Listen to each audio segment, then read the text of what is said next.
I'm like, the phone keeps ringing. And I keep fucking answering it. And whoever it is doesn't say anything. And then the phone hangs up. And what it really was me hitting the end button. And the phone was just acknowledging that I was hitting the end button and just closing. And so I think it was from 10:15 at night until 5:15 in the morning. It was 7 hours. And I'd say it's about the same torture as being in, I don't know. I don't even want to draw metaphors and stuff. And so 7 hours of that phone ringing in my head. And after a bit, by 4 in the morning, and it was about as close as I was to getting out of the house, I was like, I can get out of the house at 5:15 in the morning. I can get out of the house at 5:15 in the morning, and I will not go crazy, and I will not have a bad trip, and I will not get kicked out of my house, and I will not lose my girlfriend. I will not disappoint my mother or anything. I'm going to get out of the house at 5:15 in the morning, and I'm going to go crazy in my car, And for 7 hours, I listened to that fucking phone ring in my head. And I knew how evil it was, and it was my own goddamn psychosis. And I knew how evil it was. I knew after I tried to answer the phone 5,400 times or something like that, I knew that eventually I was going to wake my mother up just by the fact that I kept answering the phone. And it sounded like I was answering the phone. I'd be like, hello? And I realized that I was doing it so much. I was like, hello? Every 7 seconds or something. Hello? Please stop fucking ringing the phone. I would say that too. I'd be like, please stop ringing the phone. Click. And I would and I remember having a bad trip on 4 fucking gel tabs and shit. And that shit is a nightmare. 7.5 fucking hours of a phone ringing. I lost my goddamn sanity when I was 17. And the phone didn't ring. Phone didn't ring once. I woke up in the morning. I didn't wake up. I mean, I left in the morning at fucking 6:15 in the fucking morning. And I went to go pick up my girlfriend, and I took her to fucking school, and she was like, you did something, didn't you? And I was like, yeah, I got really high on acid, and I'm really sorry, and I lied about it, and I can't lie about it, and here I am. And she's like, well, you didn't hide it. I'm not going to break up with you, but you really seem to have an issue with drugs, and it's causing me a lot of heartache. And I was like, yeah, I know, me too. Yeah. She, ironically, had much worse of drug issues than I ever did. Not ever did. But I didn't touch hard drugs like her till I was 38, something like that. But the day we broke up, after a year-long relationship, we broke up on Valentine's Day. She did cocaine in the bathroom with all of her fucking high school friends and stuff. And I tripped acid. And that was the difference. I was the raver, spiritual journey person. She was kind of, I think, more of a party drug person, cocaine and speed and stuff. I became that later. She was into that when she was 15 years old. I didn't touch a hard drug till I was 23. She was doing speed at the age of 14. So really, all that stuff that she told me about, I think that you have issues with drugs and you can't really control yourself, and I think that's going to cause me a lot of heartache. That was actually what was wrong with her. My problem is that I had to hide from everybody all of the fucking time. And I still do. No, I mean, I don't hide from people, but I mean, I'm still very discreet about who I am, what drug I do, what I drink, all this other stuff. I'm very discreet because I've had to hide all my life, it was like I was gay or something like that, and it's not like I'm gay or anything like that. But it's like I never felt shame about drug use, but I feel shame about the people who made me feel shame about it. And I kind of cut all of those people out of my life, all of them. I stay around my mother because I'm forced to. But pretty much everybody else judged me for all the goddamn drugs I did. But I never harmed anybody. Like that tool Bert Flasher or whatever the fuck. I don't think he ever really harmed anybody. But his friends did nasty stuff to him. Dose him up on Molly and shit like that. I've and nothing nasty like that has ever really happened to me beyond when the guy, tried to kill me. But I mean, it's just weird, I went looking for the problems that I had all of my life. What I didn't need was the judgment of others. I already got wrecked. It's like that XKVCD hack guy thing. I was already wrecked by drugs. That the consequences of being a druggie is that you're a druggie. And that's bad enough as it is. Being a druggie is bad enough as it is. If you add in the legal system and all the other problems and everything, do we really need that much goddamn shame and that much fucking problems around drug use? I don't really think so. I think the consequences of drug use is the consequences of drug use. I think they're good enough. You feel like shit in the afternoon afterwards or whatever, you know, you feel like shit, you lose like 2 or 3 days, you're fucked up, you probably lose your job or something, maybe your relationship. There's always some other fucked up problem with like doing a lot of drugs with some fiends in some back room. I know because I used to do it a lot. I used to get high with fiends in some back room. They can spot me from a mile away. They still can. I can't go down certain areas and certain cities and stuff because they can spot right the fuck. They can spot right the fuck away that I have experience all over the goddamn ghetto, for every drug, every style, every person, everything. Like I know the game. Like my shit's Trump tight. You know, it's weird, and I never did face charges. I went successfully 4.5 years, never faced charges. My shit was Trump tight. My shit was Trump tighter than anybody else I ever met. Let's put it that way. If I faced shit, it was personal shit. Like some dude tried to kill me for no reason. Or, you know, possession after staying up for 6 days working. You know, shit like that. Buying a stolen moped. That sort of shit. Sort of stupid shit. Never anything big. You know, never anything big, because I'm not stupid. So maybe 40, so that you're not working like a dog when you're 70 to 80. Yep.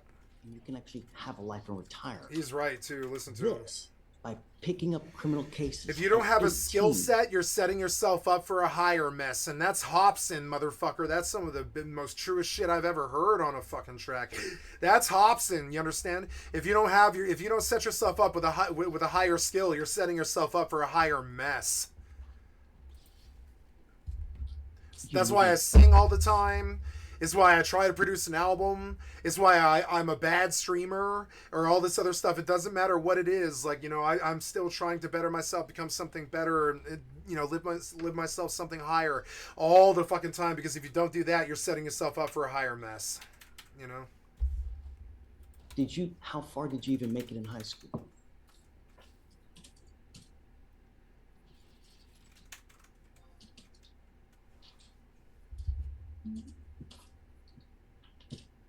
He's uncomfortable talking to me, asking me to answer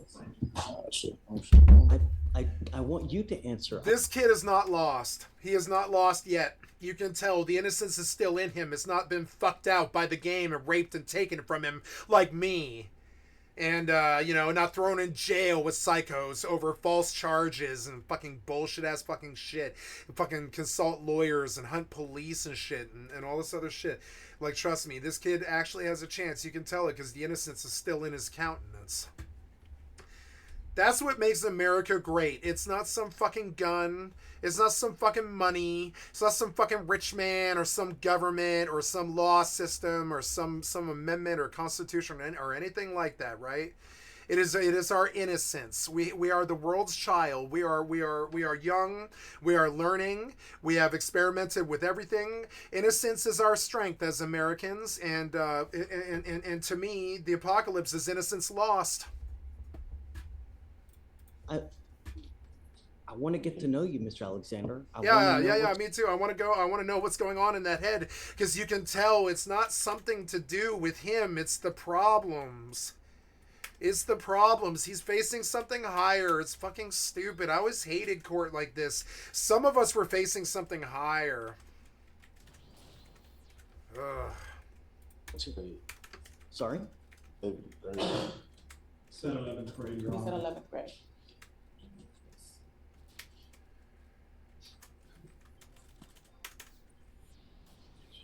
You need an education, Mr. Alexander. If you're going to do anything in this life, you need He's an right. education. He's right. I I don't like him, but he's right. I want to do everything I can to help you out. Okay? I really do. If he's smoking weed, it stops today. Okay? I'm going to drug test him right now because I want to know what, if anything. Nope. And do you see where he takes it to? That immediate judgment over drug use. And that's where this is exactly where it all breaks. This is where the game begins. Right here in this second, this is where the game is born. The minute that they try and tell us that we can't do something, we're going to run game until you fucking leave us alone, you fucking fascist, right-wing conservative, drug fucking war piece of shit, DEA, cocksucking Hank Schrader, fucking traitor-ass motherfucking piece of shit Americans, traitoring your own fellowing own, putting your own kin in jail for possession. Evil as fuck. Fuck this evil, fucking worthless piece of shit drug war fucking asshole. And look at him throw a drug test like it's not a violation of this man's fucking freedom and his fucking and his autonomy and his civil rights and his civil liberties and shit. And nah, it's the traitor judge killing America right the fucking our fucking front of our fucking faces with the worthless war on drugs, the worst problem in America in the last 300 years, cost more lives than it saved. Fuck you, worthless piece of shit judge traitor. Thing is in his system. If he tests positive, Who the then I'm fuck gonna cares test him if this 18-year-old man smokes weed? I don't know where the fuck you come from. But I don't come from scrub land like you, piece of shit scrub. We've been smoking weed long before 18, and I couldn't give a flying fuck what you think about it. Stuck up piece of shit fucking taboo fucking incel scrub. again in 40 days, give or take, the marijuana stops now. Nope. And I want him to Nope. get back in school. Notice that the kid is no longer looking weak. Notice that he's not looking weak. I love this. The kid's not looking weak to me anymore. See it? He's not acting ashamed or anything like this. Nah, he says something that he knows that deep down inside of his American heart, it's bullshit. Complete traitor, fucking fascist, pro-drug war, fucking conservative bullshit. Fucking conservative bullshit. Nothing you could ever say is ever gonna make it okay. And you can see it. The kid's countenance changes. Job, so that he's not running in the And street. look, there's no fear anymore. You understand? This is what the judge is. This is what the judge wants. The answer is no. Mr. Alexander. The answer is no. You stupid, worthless piece of shit traitor. Fuck your drug war and get your fucking piece of shit pro drug war shit the fuck out of here, anti-American cocksucker. Get the fuck out of here. I am also making. You can see it in the kid's countenance too. And it was always in my countenance and everybody else who ever dealt with the drug war.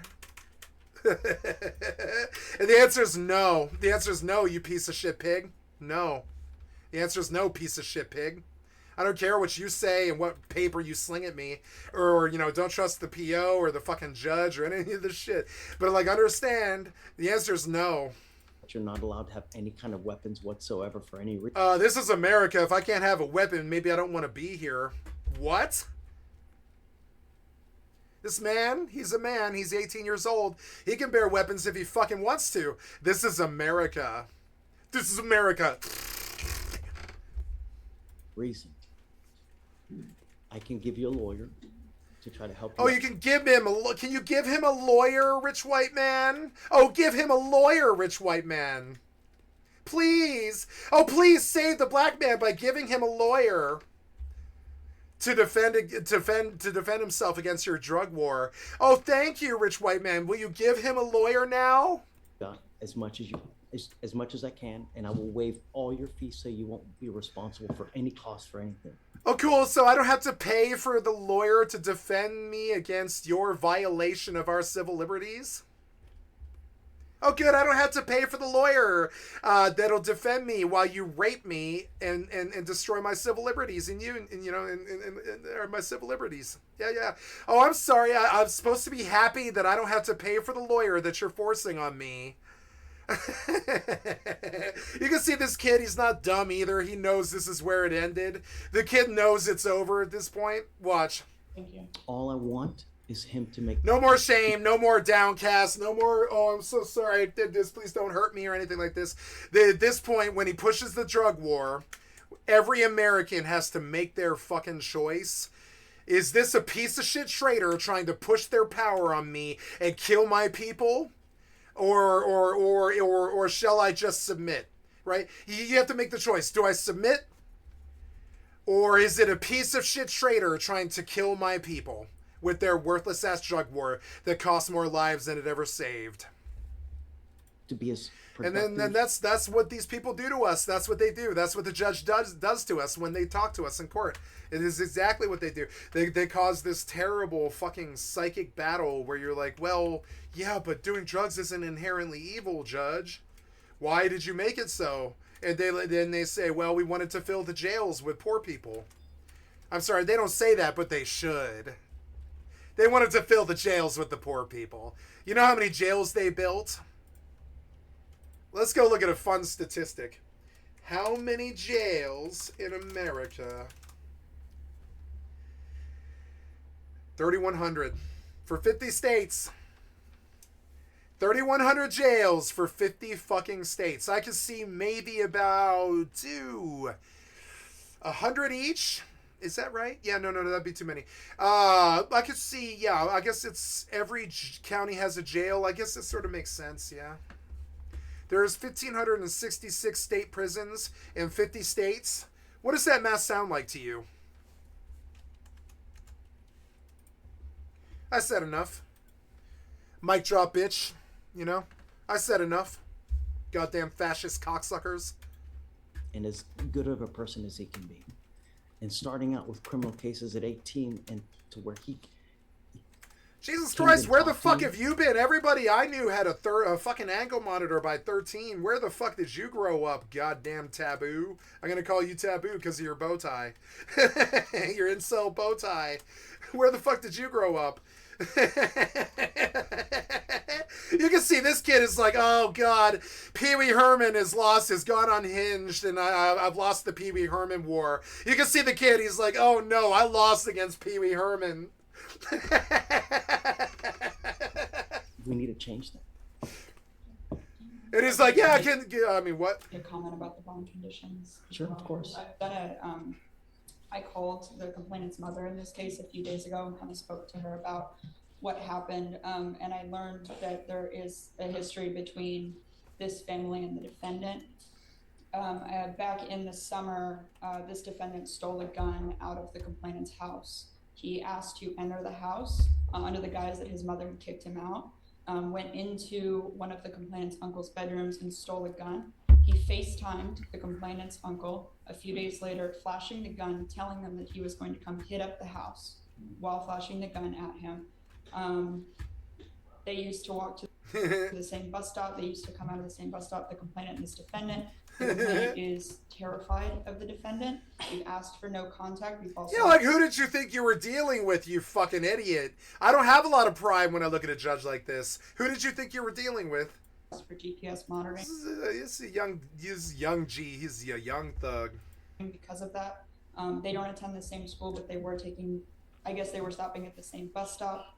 Now the complainant asks that his uncle walks into the school bus every day because he is so scared of the defendant. And as I think is mentioned in the PC statement, the complainant in this case is 13 years old. 13. Was there a police report filed for that incident? There was. I have the incident number.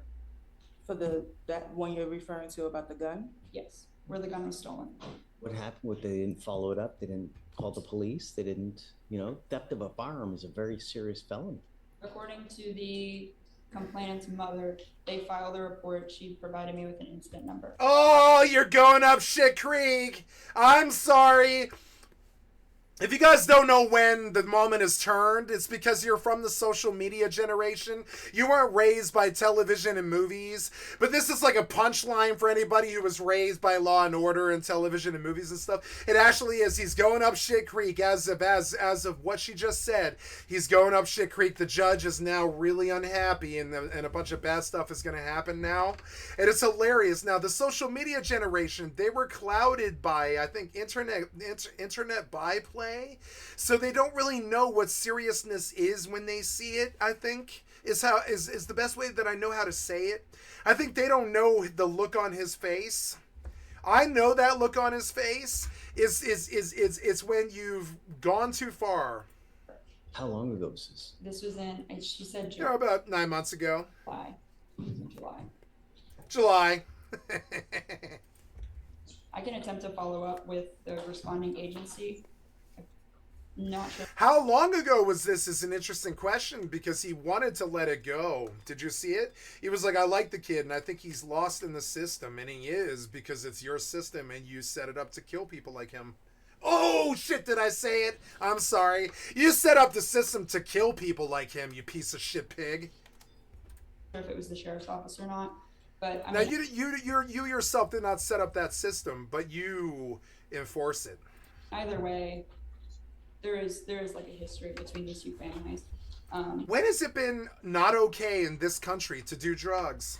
When has that been like that? Not in the 350 years. We love tobacco and coffee and fucking acetaminophen, fucking speed, heroin, cocaine, methamphetamine, motherfucking morphine, fucking, shit goes on. Tobacco patches and fucking, kratom. And I mean, the shit goes on. When has it ever not been cool in this country to do drugs? I thought that's what we came over here from England to get away from, is pieces of shit fascists like you who tell us what to do and shame us like you're some kind of fucking pastor while you sleep with children. Oh, I'm sorry. How many judges slept with children last year?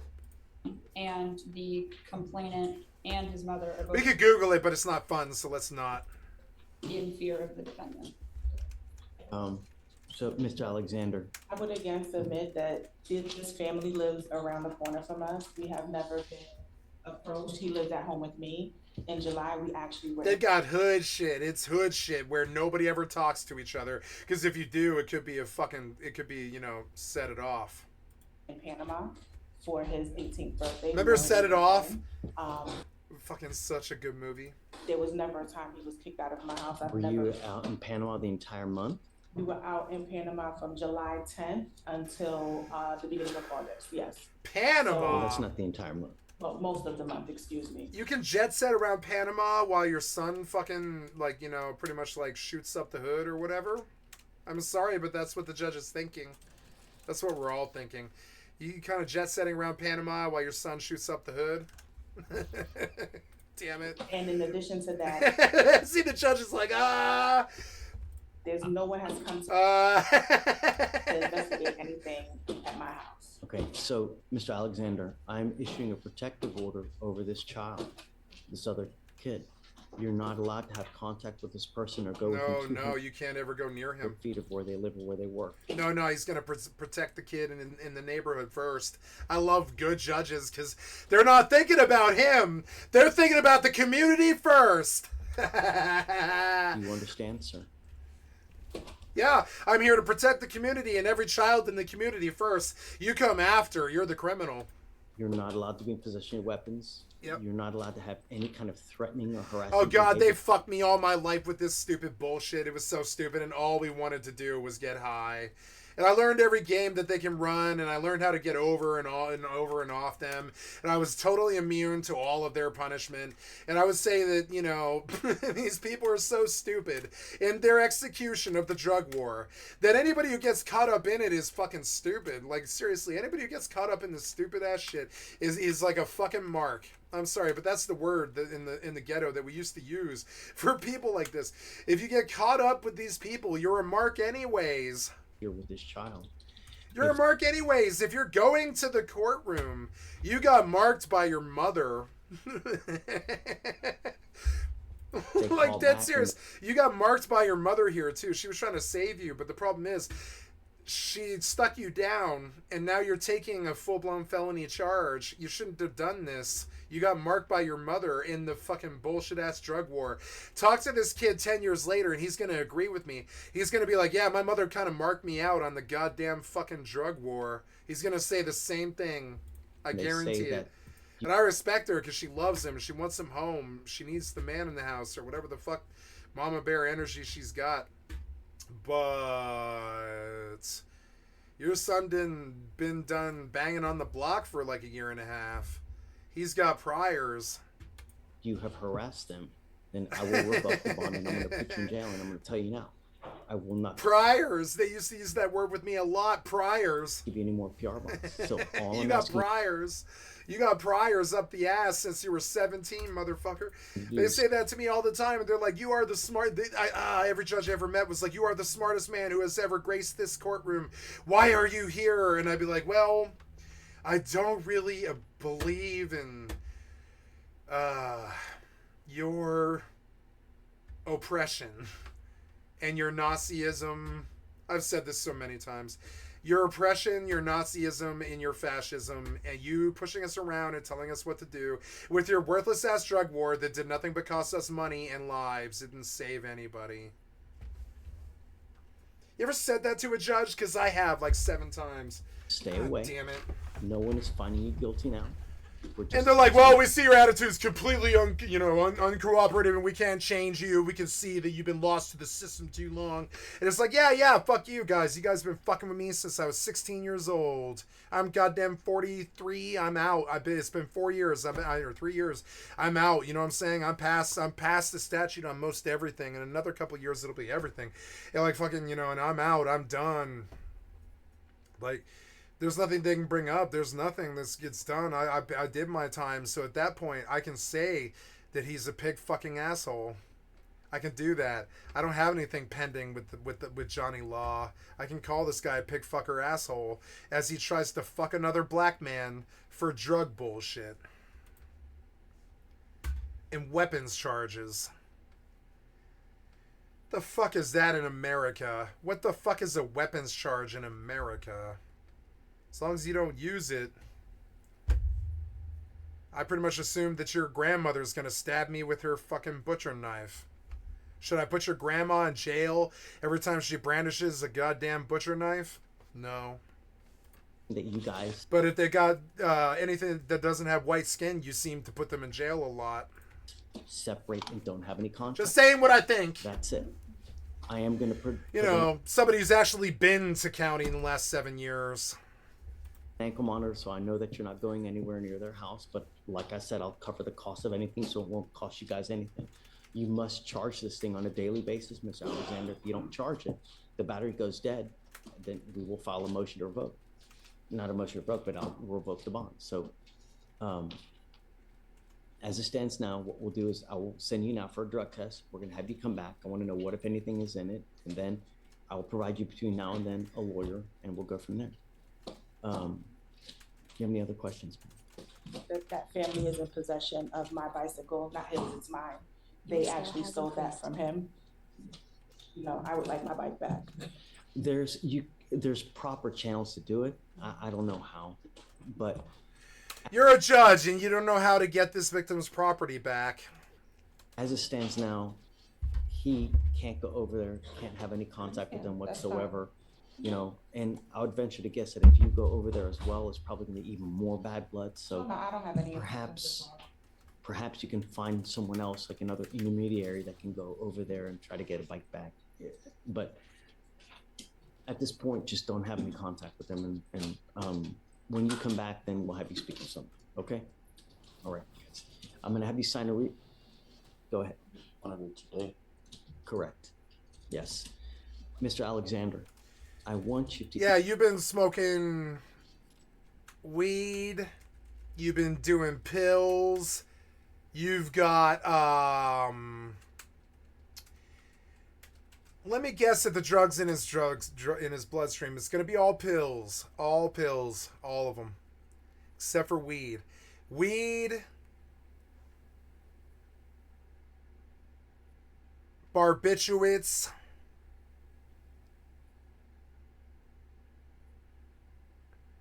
Opioids. Valium. Either get a job or get into school full time. But when you have too much time on your hands, you become self-destructive. Your brain craves activity. It needs activity. And when you don't challenge yourself with either school or a job or anything, yep, he's right. Bad things are just gonna come and happen. I like his little judge spiels. They're kind of fascist, but they're cute. You have to occupy your life. You have to do something. He's right. Where we're headed now, you're going the opposite way of how you should be doing things. Yeah, don't be threatening kids in your neighborhood and shit. That's your fellow Americans. Don't forget. You'll forget right now because you've only been doing it for like 5 years and shit. But in 20 years, you'll remember this is your community. These are your people. This is your city. This is your community. You know what I'm saying? Can't be hurting them. This is not a good way to start at 18. No, anybody else is a mark. All right. Can you file a protective order, please, on the child? Thanks. It was a good one. I like this one. It was good. It sucks that his court case became the attention of the entire world. This one looks good. Top of page 7. All right, Mr. Emmetum, come on up. You're gonna go soft, Sid. Come on up, yeah.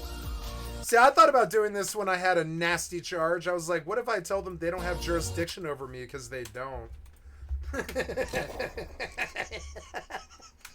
Jurisdiction is a maritime thing. It's a maritime thing from 1815. Has nothing to do with anything that they've ever said.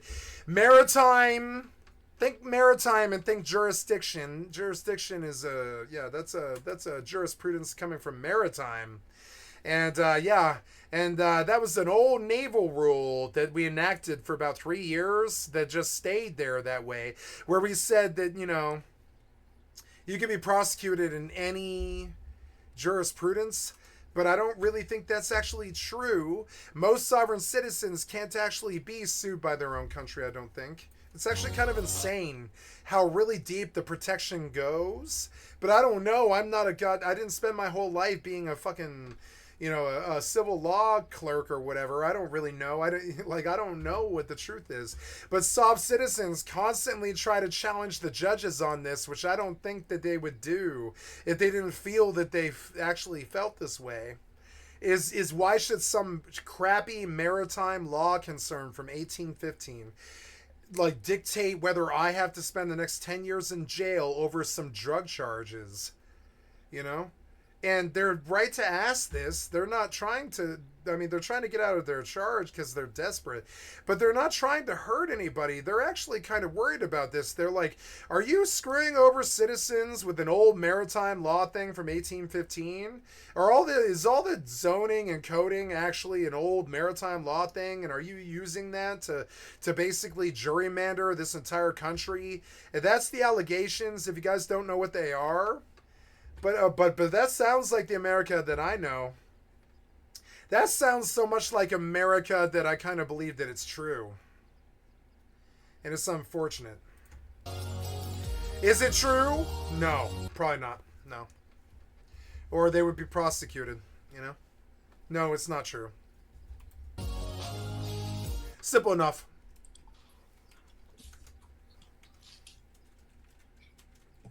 No, it's not true. Or every time that they drop the zip code, they would get a mistrial. It's not true. They've done nothing but try to help us. All they try to do is try to help us. These people, I hate them, but all they try to do is try to help us. That's it. That's all they're trying to do. Trying to help us. They're human beings with wives and children like everybody else. I hate them and they're misled. But they're good people.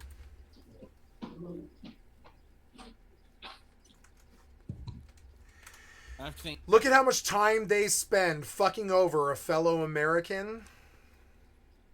He knows it. I know it. Look at how much time they spend trying to fuck over a fellow American.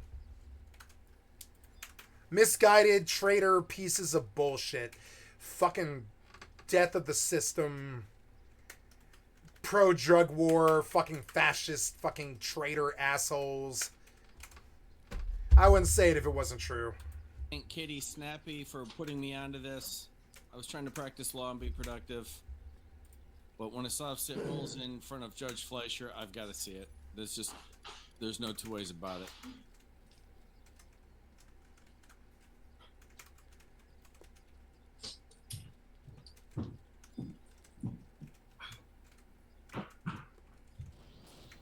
Oh my God, you look so much like Tobias, not Tobias,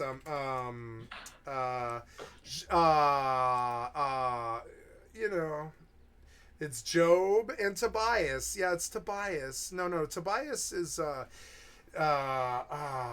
who was, the cast of, Arrested Development. Look at how much this judge looks like, this guy, Tony Hale. You know Tony Hale. He's been all over movies and television and all that stuff. See him? It's a Tony Hale convert. Look at it. Look, he's the same thing. Look at it. He thinks this is what decency in America is, as he spreads a fellow American's butt cheeks. Traitor.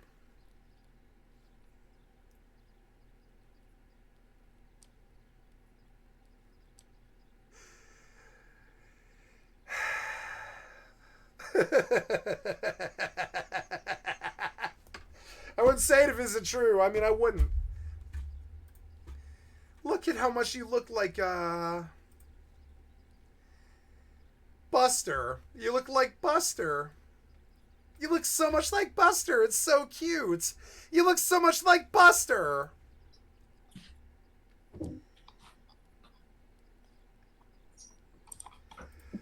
Oh, God. I feel like there's 26 people all here poised with knives and fucking forks and shit. And I'm sure the judge would agree with me almost the most, too. That's the worst part about this, is they're all there with their knives out. Like some kind of movie or something. They're there with their knives out to tear this man apart. And I get it. But I mean, I don't know. It kind of looks like you're really attacking a fellow American a lot. 'Cause you're bored. Is that evil, to tell you the truth? I imagine it probably is. But it looks like a really bored man on a busser trip trying to fuck a fellow American to death, basically. Over what? Let's see.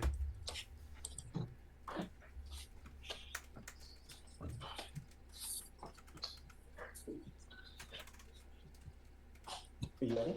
Okay. All right. So today, You guys don't fuck with reality too much. You don't understand the lives that you wreck. You don't understand the damage you cause.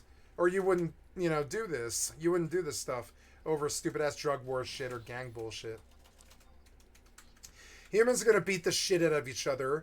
If you don't know that, get a bunch of 9-year-olds together.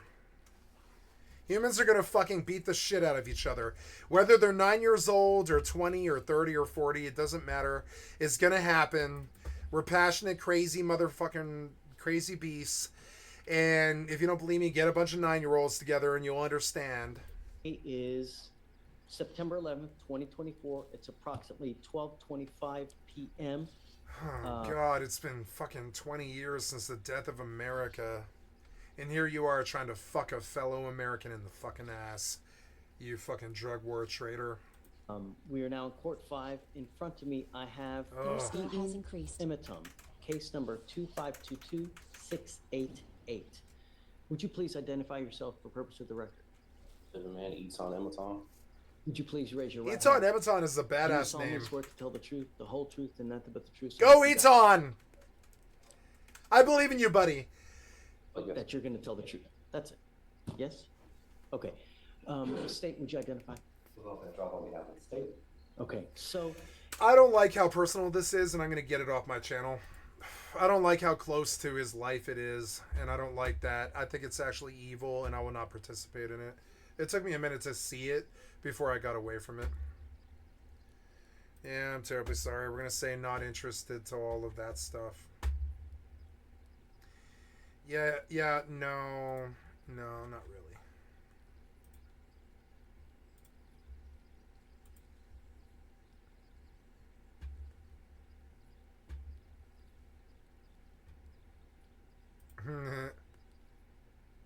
Sally.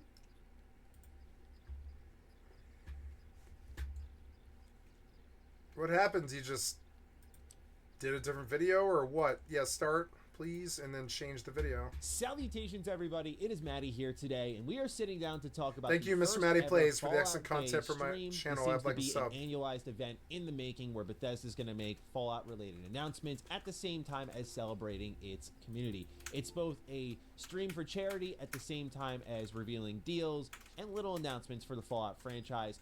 But naturally, a lot of people did get their hopes up, and I kind of get where they're coming from because Bethesda did promise Fallout 76 updates.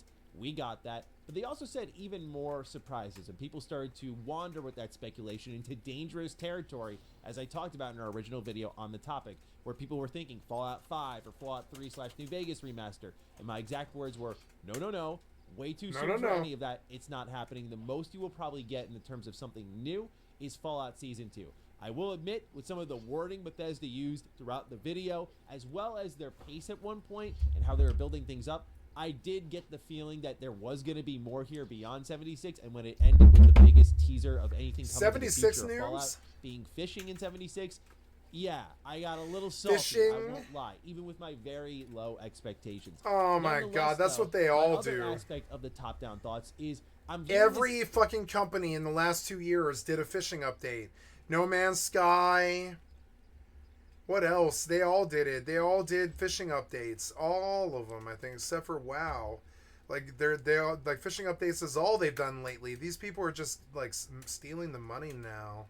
A little bit like Developer Direct for Xbox. When they did the first ever Developer Direct, it was like an anti-banger in the terms of games there. It was like Elder Scrolls Online, Minecraft Legends. Like, there was nothing there that was really getting me out of my seat. But it was about sort of the format, the idea, and what Xbox would use this for in the future, where they'd have much bigger directs, like Starfield, like Black Ops 6, like at the top of this year, where we saw a ton of games. And we expect that every year. So when it came to format, the mixture of humor, I actually thought the energy was pretty good, the presentation was good. All of that was good, where I could see a big Fallout announcement happening here, but obviously this is me just getting in my own head as, like, if you will, an industry analyst and just looking at the long view of it all. What you really probably care about is right here, right now. This stream did not deliver for many people, even in the 76 area, and we're going to talk about what's coming to that game. But all in all, if you're thinking of something that's kicking off a Fallout event each and every year, I do feel like you should have had something in your back pocket as sort of a just one more thing to create the expectation. Again, if this is a lot about format and what I can expect next year and the year after that, I don't think it would have hurt to have something in the fold. But I was surprised that even in the case of Fallout 76, we did not get a deep look into 2025 at all. And I thought that was a silly mistake, because you're commanding a level of attention given this is the first Fallout Day stream. A lot of people are watching out of just curiosity, and this is your chance to get people in long term, right? We had that big bump with the Fallout TV show to just kind of keep the cards close to the chest here as you're talking about the future of 76. That was a very foolish mistake. So we're going to run through the very little announcements that were made here. I'll give some thoughts as we go along. Very little. I want to give some top-level thoughts on the event itself. Did it disappoint me? I can't really say yes, because I had very low expectations. But when my man Todd Howard appeared at the end, I was like, oh, they're going to do something. And he just thanked us and left. I was like, dang, man. So, yeah, definitely stung a little bit at the end there. But let's talk about what was there. They did have these segments clearly inspired by the office that served as transitions to next parts of the stream. Like, I thought the part where Dogmeat was in the boardroom was actually funny. It did get a little cackle out of me. But yeah, I guess I'm looking for things to be positive about here. All in all, let's really jump into Fallout 76 here, because they announced that, you know, there's 20 million players on 76. There's more players in Fallout than ever before. And right now, 76 is free to the 29th. But things happening in the Fallout franchise are Twitch drops, discounts, and everything Fallout. There's a Fallout Shelter bundle, including Lucy, Maximus, the Ghoul, and other goodies. But otherwise, it was just a full-on 76 stream. One thing they made very clear is that the creative director stepped into the camera and said, "We have no intention of stopping." And I was like, you know, for a moment, I felt that was a message for me. There were a lot of times I was like, dang, this looks dead in the water. But this is the weird thing with 76 is they are always I love so 76. going in on their I roadmaps, wish and people start 76 to feel be the there worst, for because 20 before years, the Fallout 30 TV years. show, there really wasn't much. It seemed I like love happening with 76. But they made the statement there's no intention of stopping the support for 76. So a big commitment there, making it very clear to people like me who have doubted the future of 76, like, yo, we're here to stay. So in the terms of what's coming up to 76, they talked about what's happening in December, and really just December. We'll get into 2025 a little bit, but we didn't even get dates on anything. So in December, you're going to get camp pets. They say you can get a cat and a dog, and there's more pets coming into the game. You can pet them, you can dress them, you can put furniture out for them. I remember in Fallout 4, like, this unlocked a memory of mine that you could actually, like, go ahead and tame creatures and put them in your settlement. So this is a little bit of that energy, but they're kind of hyping it up like it's this big deal. And I personally just don't really care about the camps in general. I like visiting other players' camps in 76, but I don't care about. I don't building care my about own, camp really, as long as I stuff. can just go out. Your skill and play has the I want games. That's content. how I am. They announced player titles, so you can equip these like a prefix and Oh, a suffix God. and have all wacky MMO-like names attached to your gamer tag, if you will. So that's Don't there. care. But the real big announcement for Fallout 76 was a raid. It's Your called the skill has Gleaming increased. Depths. And it's an abandoned enclave research Don't lab care. that is built like a traditional MMO dungeon, as they described it. They really emphasize that this is endgame focused, and Your we're skill also has emphasizing the high difficulty with encounters with a creature called the Stalker. There was Enclave Squad Epsilon that was going to fight you, and this big snake-like boss at the end called the Ultrasight Terror of the Gleaming Depths. And it definitely is the biggest boss we've ever seen in the Fallout franchise. I'll have more thoughts on that in a moment. I just want to go through the rest of the bullet points here. They really defined it as a gauntlet, Your skill co-op has focus, increased. like lots of enemies. You have to be really prepared for this. You're going to need 4 players to do this. Warp They drive showed a little bit of the active. teamwork ongoing where other players were shooting enemies while you were grabbing fuel and putting it into the drill, and certain enemies were like falling into fans. So it seemed a little bit more interactive than your traditional Fallout 76 dungeon, but this is them taking like a real crack at the raids here, and they emphasize that there was no turning back once you started. All in all, I think this looks kind of cool. Like, I am a flyby 76 player, so when they drop something like a Skyline Valley, I'm in. I'm gonna go ahead and check that out. But something like this, like, I'm not even into Warp endgame drive status. I don't have active. enough resources or good loot and play the game enough. to get Skyline any of that. Valley was So, good. For me, this is really nothing, but I like that they are focusing on endgame. So, New World, it's 12:03 and New World didn't come up, so we have at least a 2 or 3 hour patch. I'm going to play some 76 because that's what I'm in the mood to do. So, just mainly for the music, and I'm going to do all my settings and stuff. I'm going to play some 76 here. I'm going to change it. I like 76 a lot. I will not lie. Always have. Always have, always have.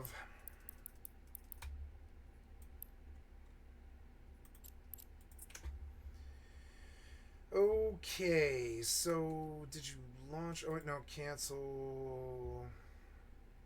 Cancel. Yeah, I don't need you to launch it there. I want you to launch it here. Yeah.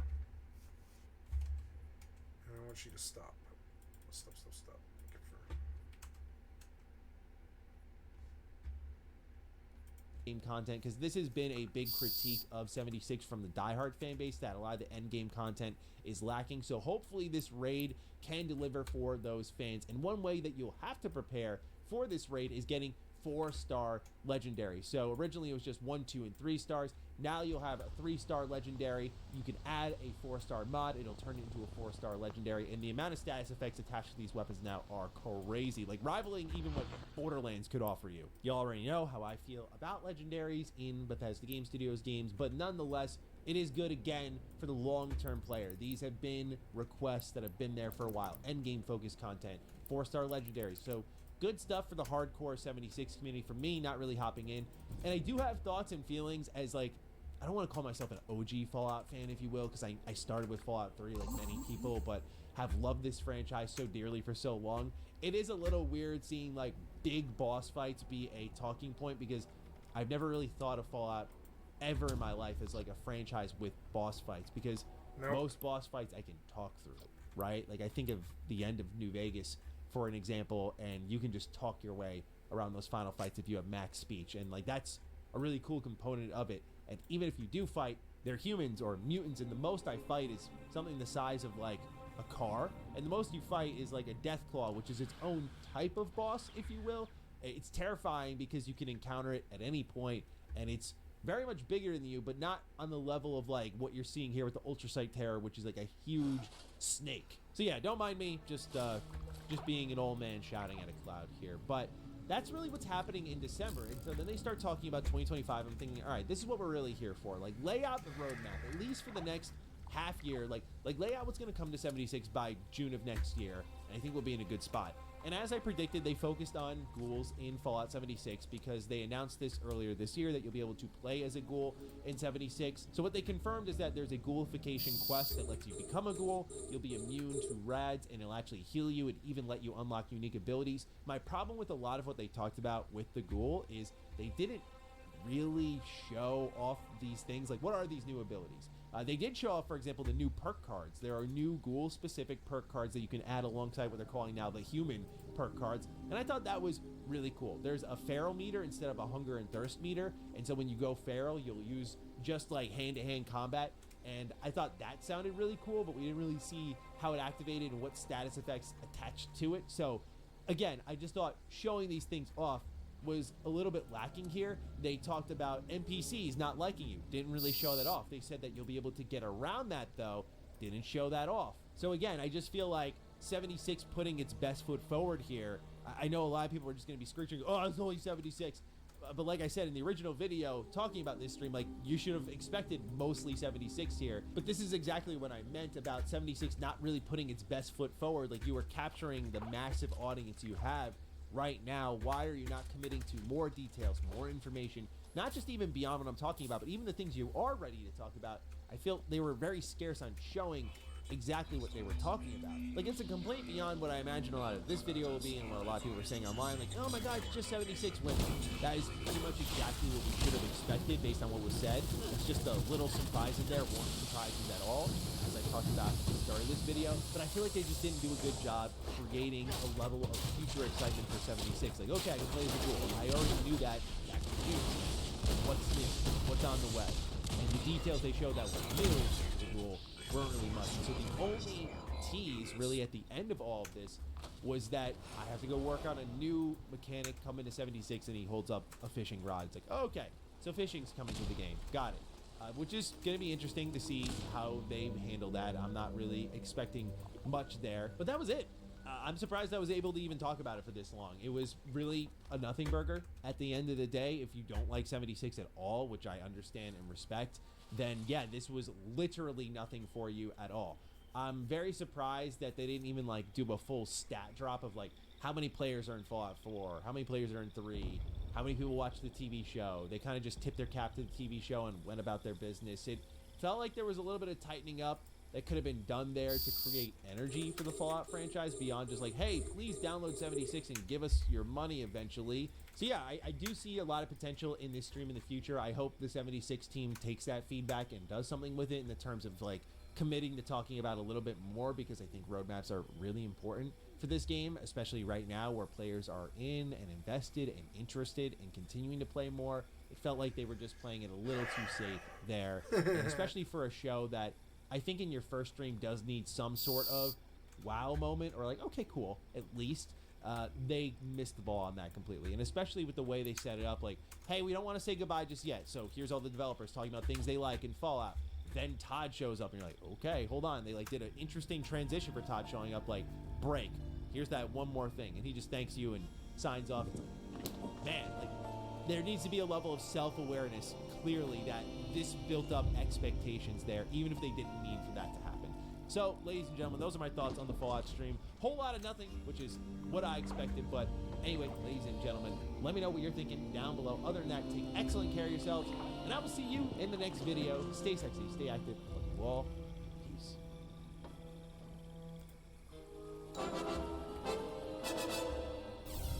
Is it over?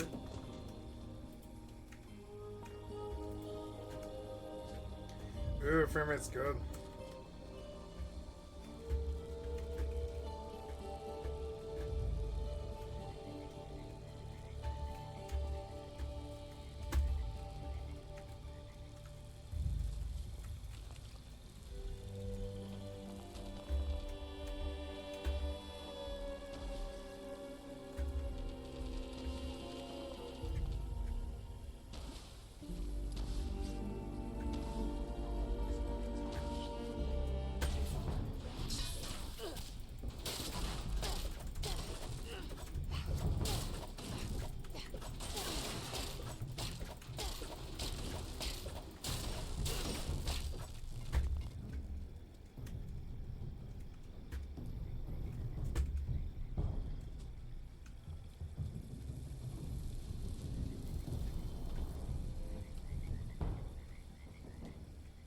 What happened to most of my base? Where's the damn thing at? How do I repair this base? It's like most of my shit is gone. Wait, what happened?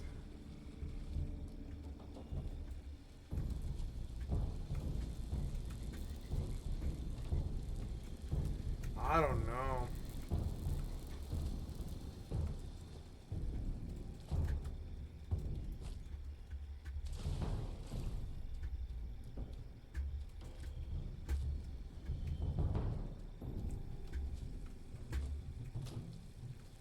No, I can't find the beginning of this base anymore.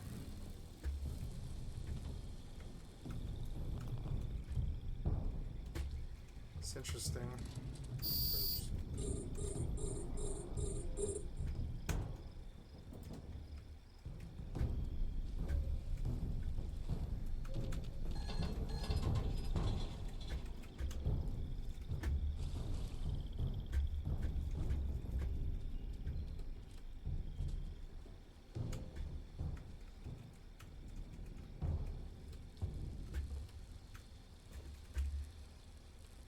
How do I heal this base? I can't find my own thing.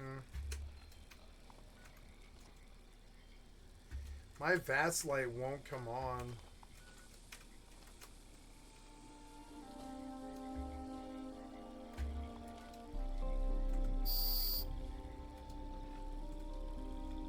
Seems weird.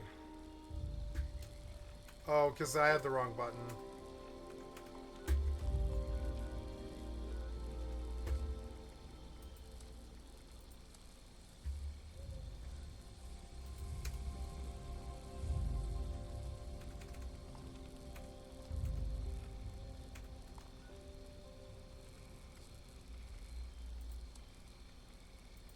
I had a binding problem.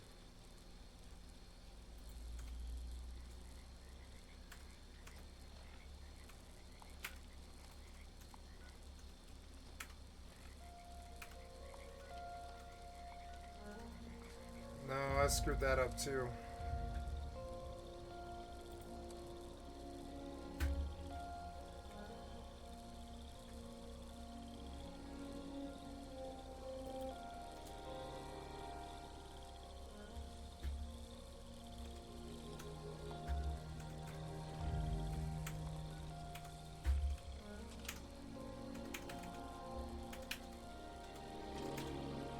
Oh no.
I think my main base is like become glitched because I can't repair it.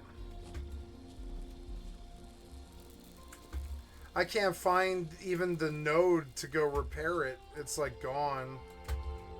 I think this base finally corrupted. I will just change camp slots now.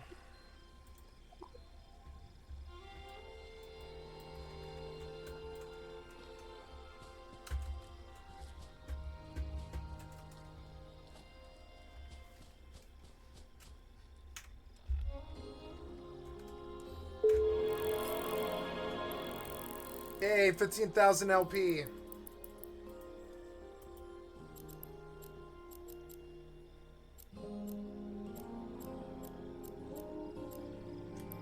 Maybe I can sweep up here because there's only Caldari here. Active.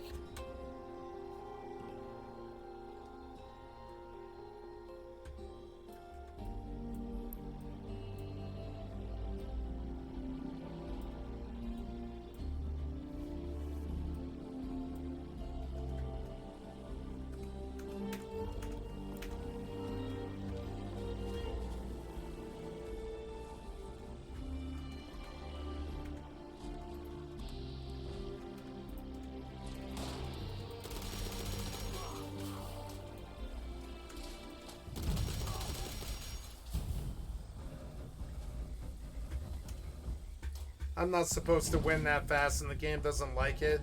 The game's like, you just deleted a super mutant in a second. And I'm like, yes, I did. You gave me that power, though.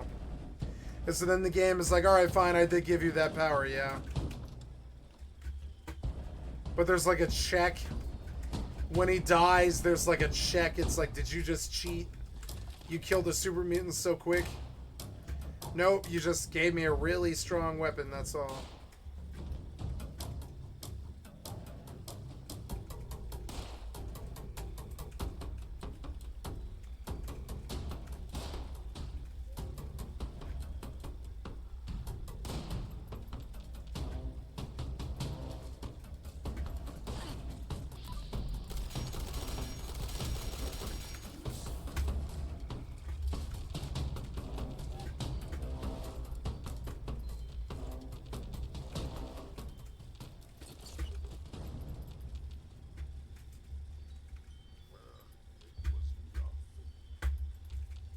That's right. There's nothing. I mean, this guy's here now. I don't care.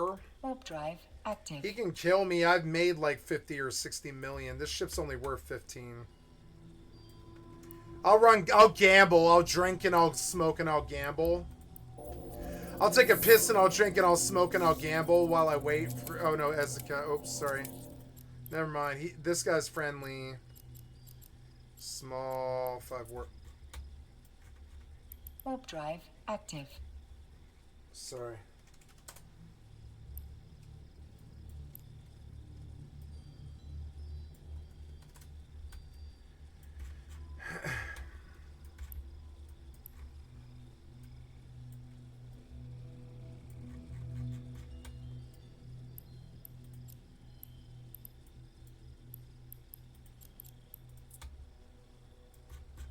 Warp drive active.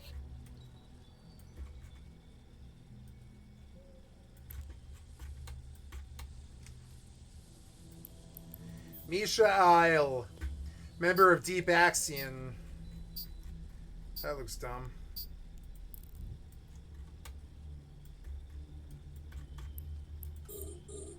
Shit would have been cool in 2001. Yeah.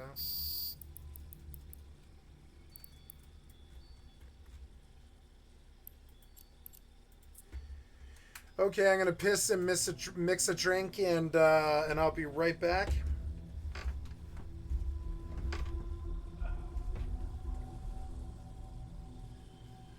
Go turn off my heater. I think it's warm enough in here for now.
Oh, I was going for a pee. Damn it.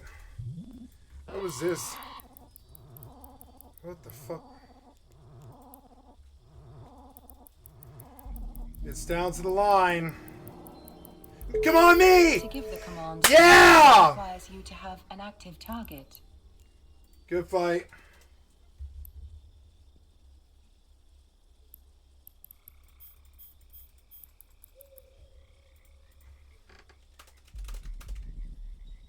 I'm not gonna tell him. I won! My drones killed him. I mean, I went to pee. He showed up the second I went to pee. It's not my fault. At least I didn't die.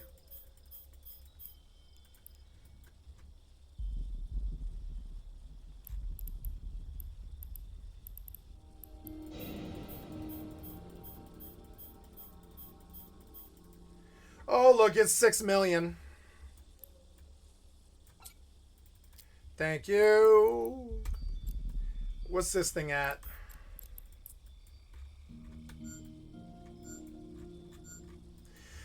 Well, I won while I was going to the bathroom. I don't want to tell him. I don't want to tell him. I don't want to tell him. I'm going to continue going to the bathroom. When I'm done with going to the bathroom, but I mean, I'm going to go get a mix of drink and everything.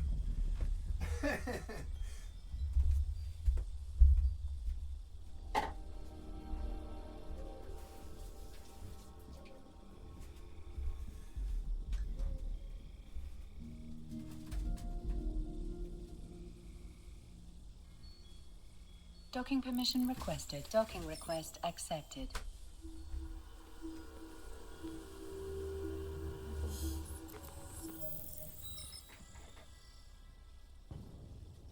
That was fun.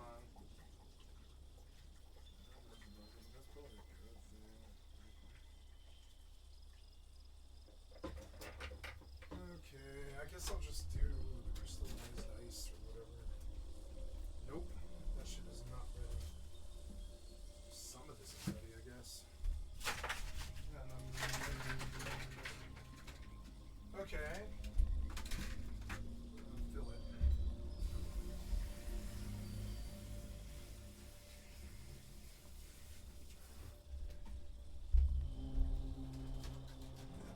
Ran out of cap? When did you run out of cap? I wasn't nuding you.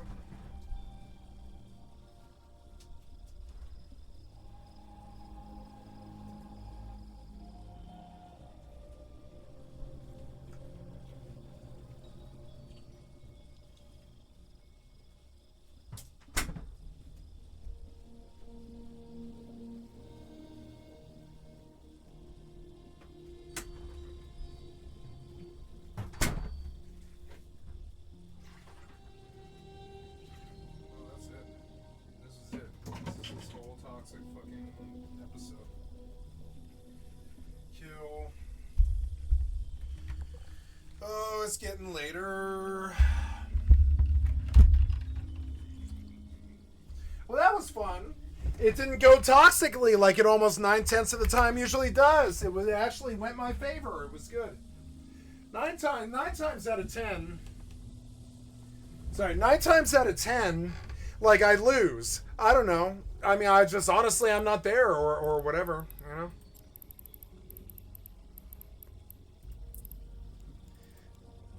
I was like, well, I thought about running in here and I was like, no, he can have it. I was going to the bathroom. He can just kill me. But he couldn't do it even then.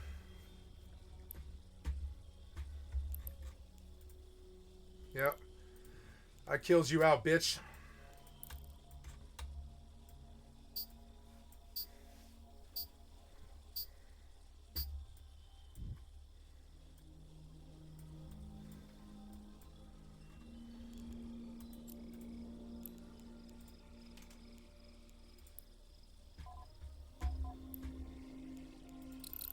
There, I cleaned my ship and it's not so dirty anymore.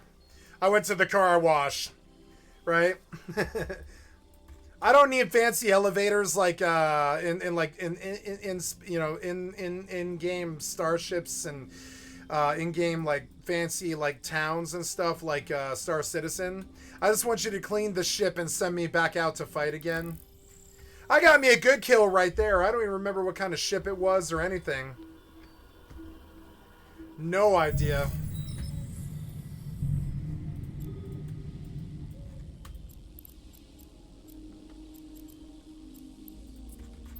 Warp drive active. Wait, did I dump all that stuff? No. Oops, stop. Duck. Docking permission requested. Docking request accepted. So now I've got a transitory base that I can use by just going blarg. And I can just pop it wherever the fuck I want as soon as it turns green. Oh, look how good the frame rate is. It's like perfect. It's like the best I've ever seen Fallout 76 frame rate. Wow. GeForce Now is actually so good. Okay, and then I just build. Yeah, I just build. Yep. Yep, that's it. Yep, and then I go in, and I'm free. Yeah, I want to dump this guy's stuff. It was a good fight, honorable fight. Let's have a look at our friend Misha Isle. He was a member of Deep Axion. He's a pirate, definitely committed to the life. He said hi. I say hi.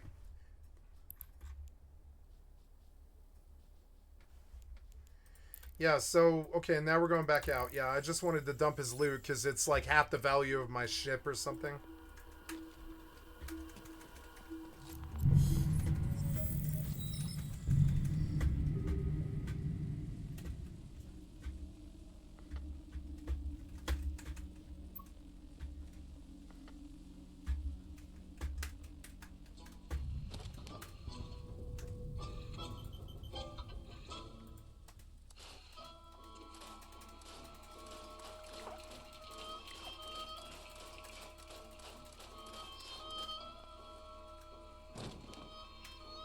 Oh no, I can't do that, huh?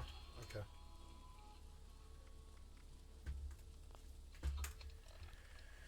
Okay. I'm going to bomb out of 76 now because I'm too drunk to play it. And that's okay, but it is an actual RPG that you can't really, like, not really... It's pretty hard to play 76 drunk. It requires a lot of thinking, usually. It's dumb. But I want to do Overwatch, I think, while I wait. We're going to load New World Aeternum and just see if the server's up, but I don't think it probably is. I mean, it might be right now if it was only an hour and a half patch, but I bet it's like a 3-hour patch and it's going to take some time. But I will pop in and I will see, and I will load BNet, which is not on my fucking title bar. BattleNet, right? Yep.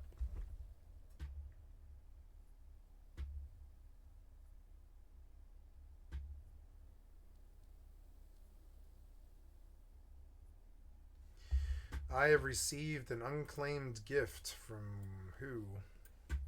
It will go up my screen. Oh, from Blizzard.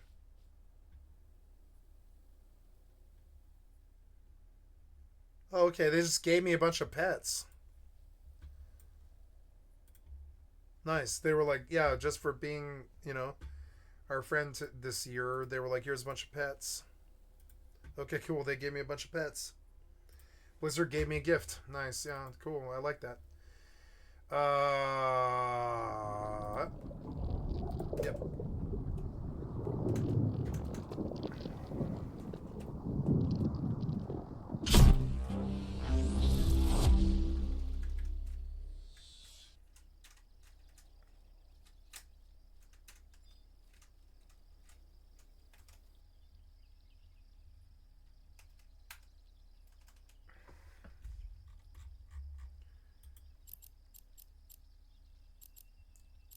I'm going back to that Navy 5. Warp drive active.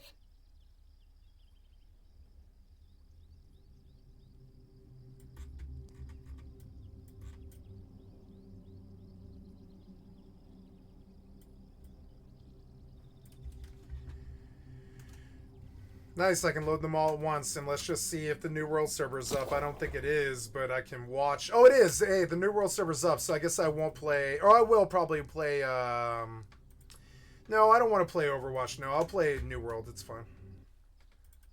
Let's get the servers back up, so... I don't have to change any titles or anything. Or maybe I do. Let's see. No, I don't have to change anything. I'm just waiting for the New World patch to end. Okay, let's go in. Warp drive active.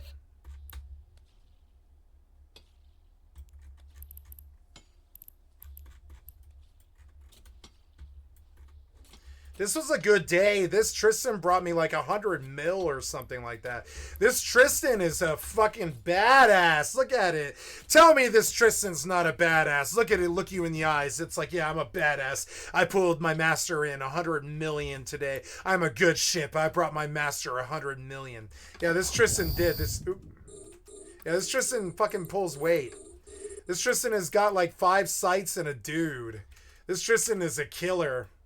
This Tristan's so much better than my 2 stalkers combined, their whole lives combined.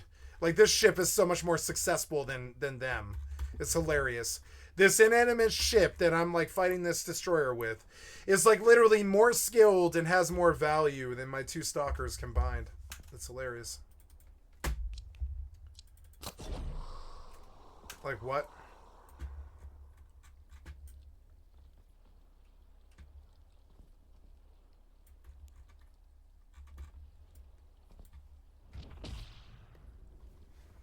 I like the cinematic battle. I wish they would make it kind of cooler looking. Like an actual battle, you know?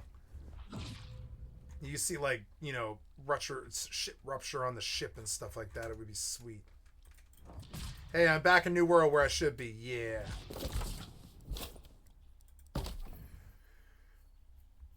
Standing game. Okay, we're just going to keep on going about the grind, I guess, and do the New World thing.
Wait, is this the right way, though?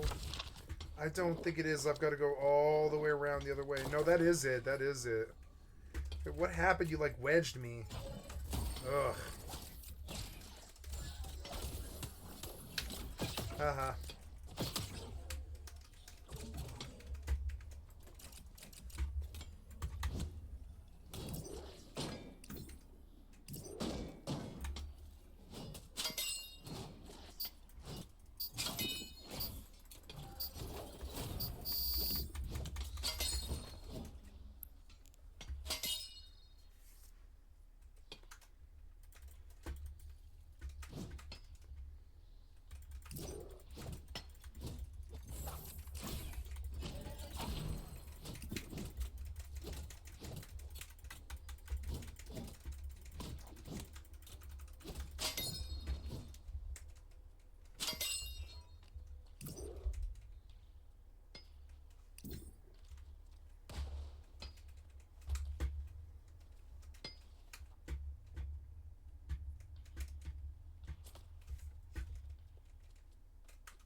No, I can't move.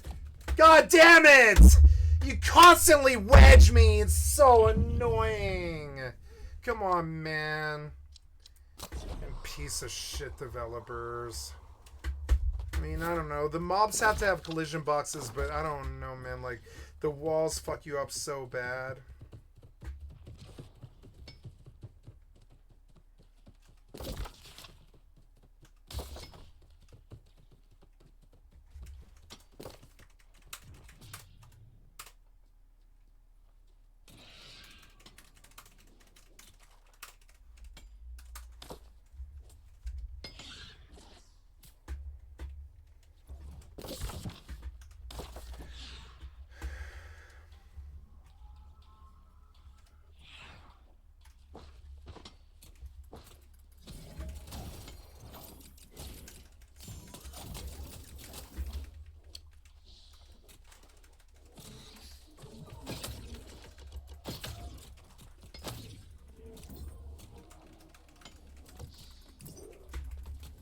I can't do anything! You have me totally fucking wedged! Can't do anything at all! Oh my god, get out of it. You're so annoying. You wedge me constantly, you're so annoying. Look, they're all dead, but I can't kill them. Ugh. I won. Is it real? No.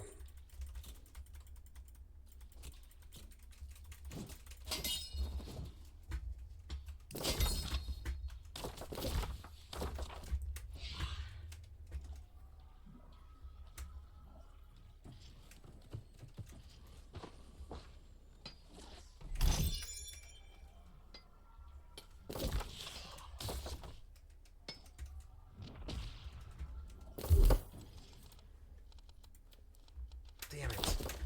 You're so annoying. I go to do something aggro.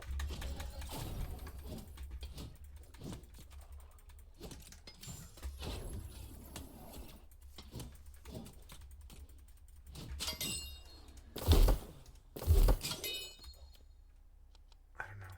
Yeah.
there someone else? Yeah.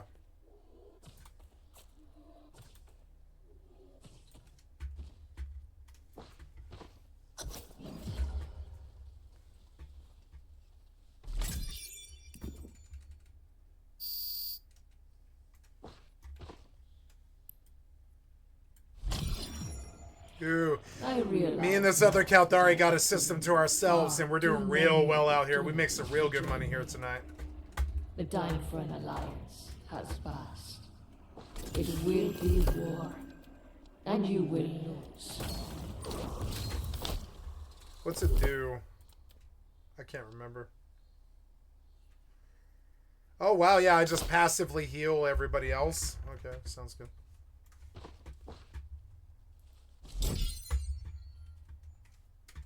I just leave? Yeah, I can. I can just leave, but I gotta go out east down the road, though. I want that because it's there. That does, like, no damage. It's so stupid.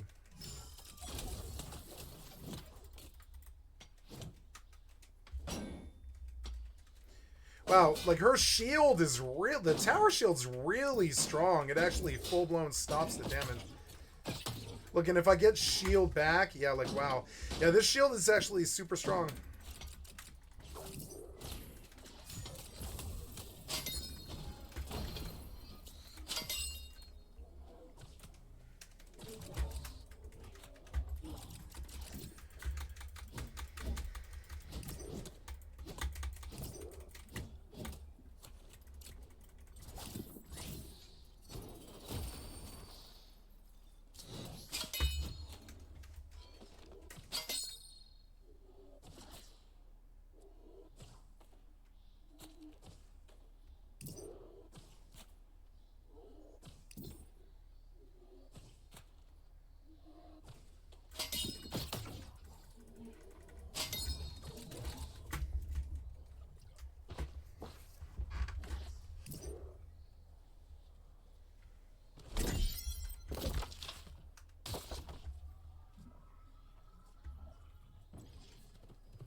Nice.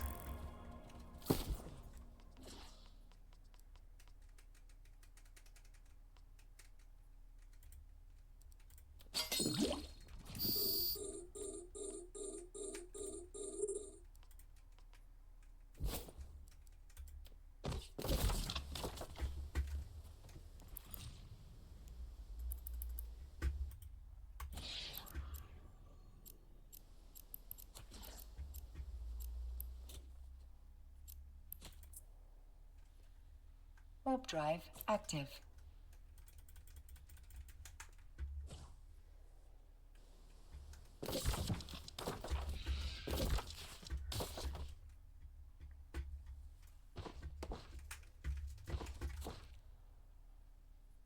Oh, FFXI is down, which is probably a good thing. Something killed it. I'm not sure what.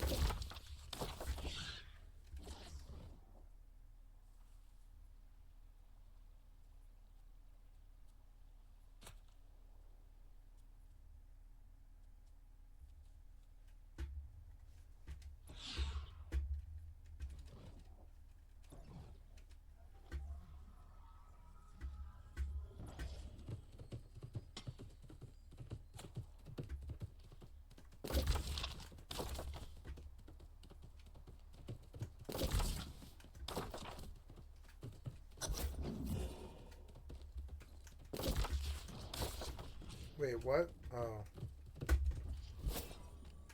As usual, I find you walking away from a ruckus barely scathed. I thought my skills in healing might be of use, but I'm glad they're not. You found the corrupted staff of wizardry, did you? Yes, I sense it weighing on you. Mongo bongo.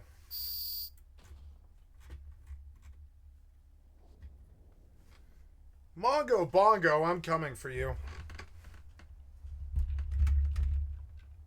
Watch.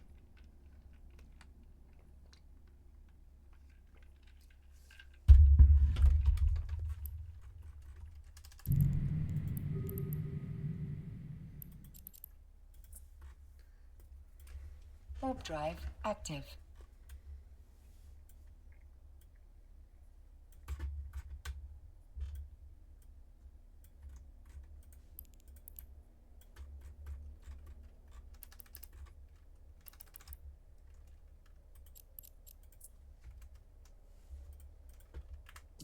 The question now is what to do with this infernal artifact. It must tell me it doesn't need, but that is not. Then you know. Sense.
I cannot get my mouse on the screen.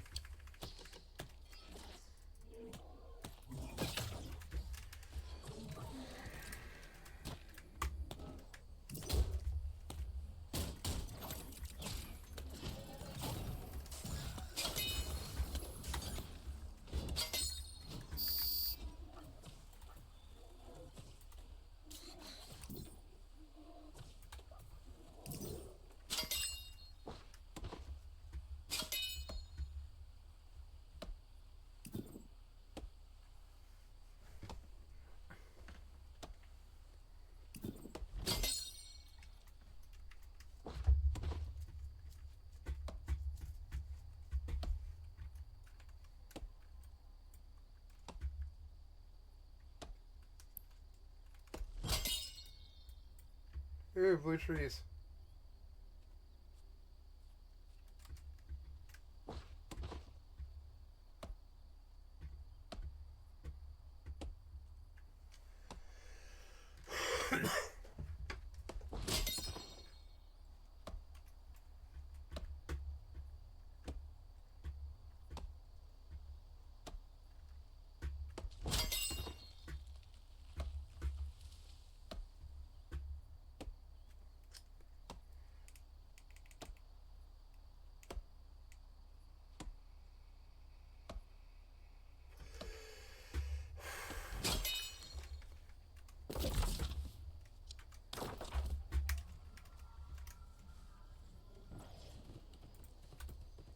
Did it end?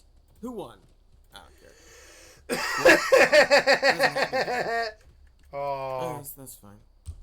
It's Yeah. cozy here in hell. it's cozy here in hell. Yeah, it's Nicely warm. toasted. Nicely toasted and hot. Hey there, hi, here's some Morbo news. The election, of course. Of course. Of course. Of course. Of course. Ever since Warmbo bought the show, it has been all we're allowed to talk about. But wait, don't shut this off. Warmbo owns We're the not show talking about now. that election this time. We're actually talking about all the other elections that are also happening around that election. You know, senators, etc. Maybe we'll cram a comptroller in there too if there's time. Warbo owns the show There now won't is be. so funny. Sorry, comptrollers, but congratulations you, merely by starting this episode of some Morbo news. Oh my Morbo God. Jorbo, you've already become more informed-bo than 85% of the people who will eventually vote in down-ballot races. In down-ballot And of course, races. That pool of voters represents a fraction of the overall eligible U.S. voting population, a fraction of which bother to vote at all. So it's a fraction of a fraction, like multiplicity, but with fractions, like a sub-genre. The most hipster of voters. Oh, you voted for Biden? Well, that's cute, I guess. I'm more of a state judicial elections guy myself, and yet, even if they don't have the draw or drama of a presidential election, Senate and House races, props, judgeships, ballot issues, even local elections do matter. Sometimes more, depending on where you live. The problem, of course, is that voting in these elections requires, reading and following local politics, and boy, that sounds terrible. Not at all like Michael Keaton's Multiplicity, because folks, we're tired. We're all, I think it's fair for me to speak for everyone on this, we're all very, very tired. Not me, Mr. Cody. Ah, shoot. Hi, Warmbo. It's been a minute. How's the tech bro CEO life treating you? Wombo found something to make Wombo never tired again. Oh. Oh. No. Listen up, babe. We're catching up, but Wombo needs Mr. Cody to meet Wombo in Wombo's office after the show. Wombo has big plans for Mr. Cody. We're gonna disrupt the entire news sphere. I can't do anything. It's just playing itself. Look. I'm in a lot of danger.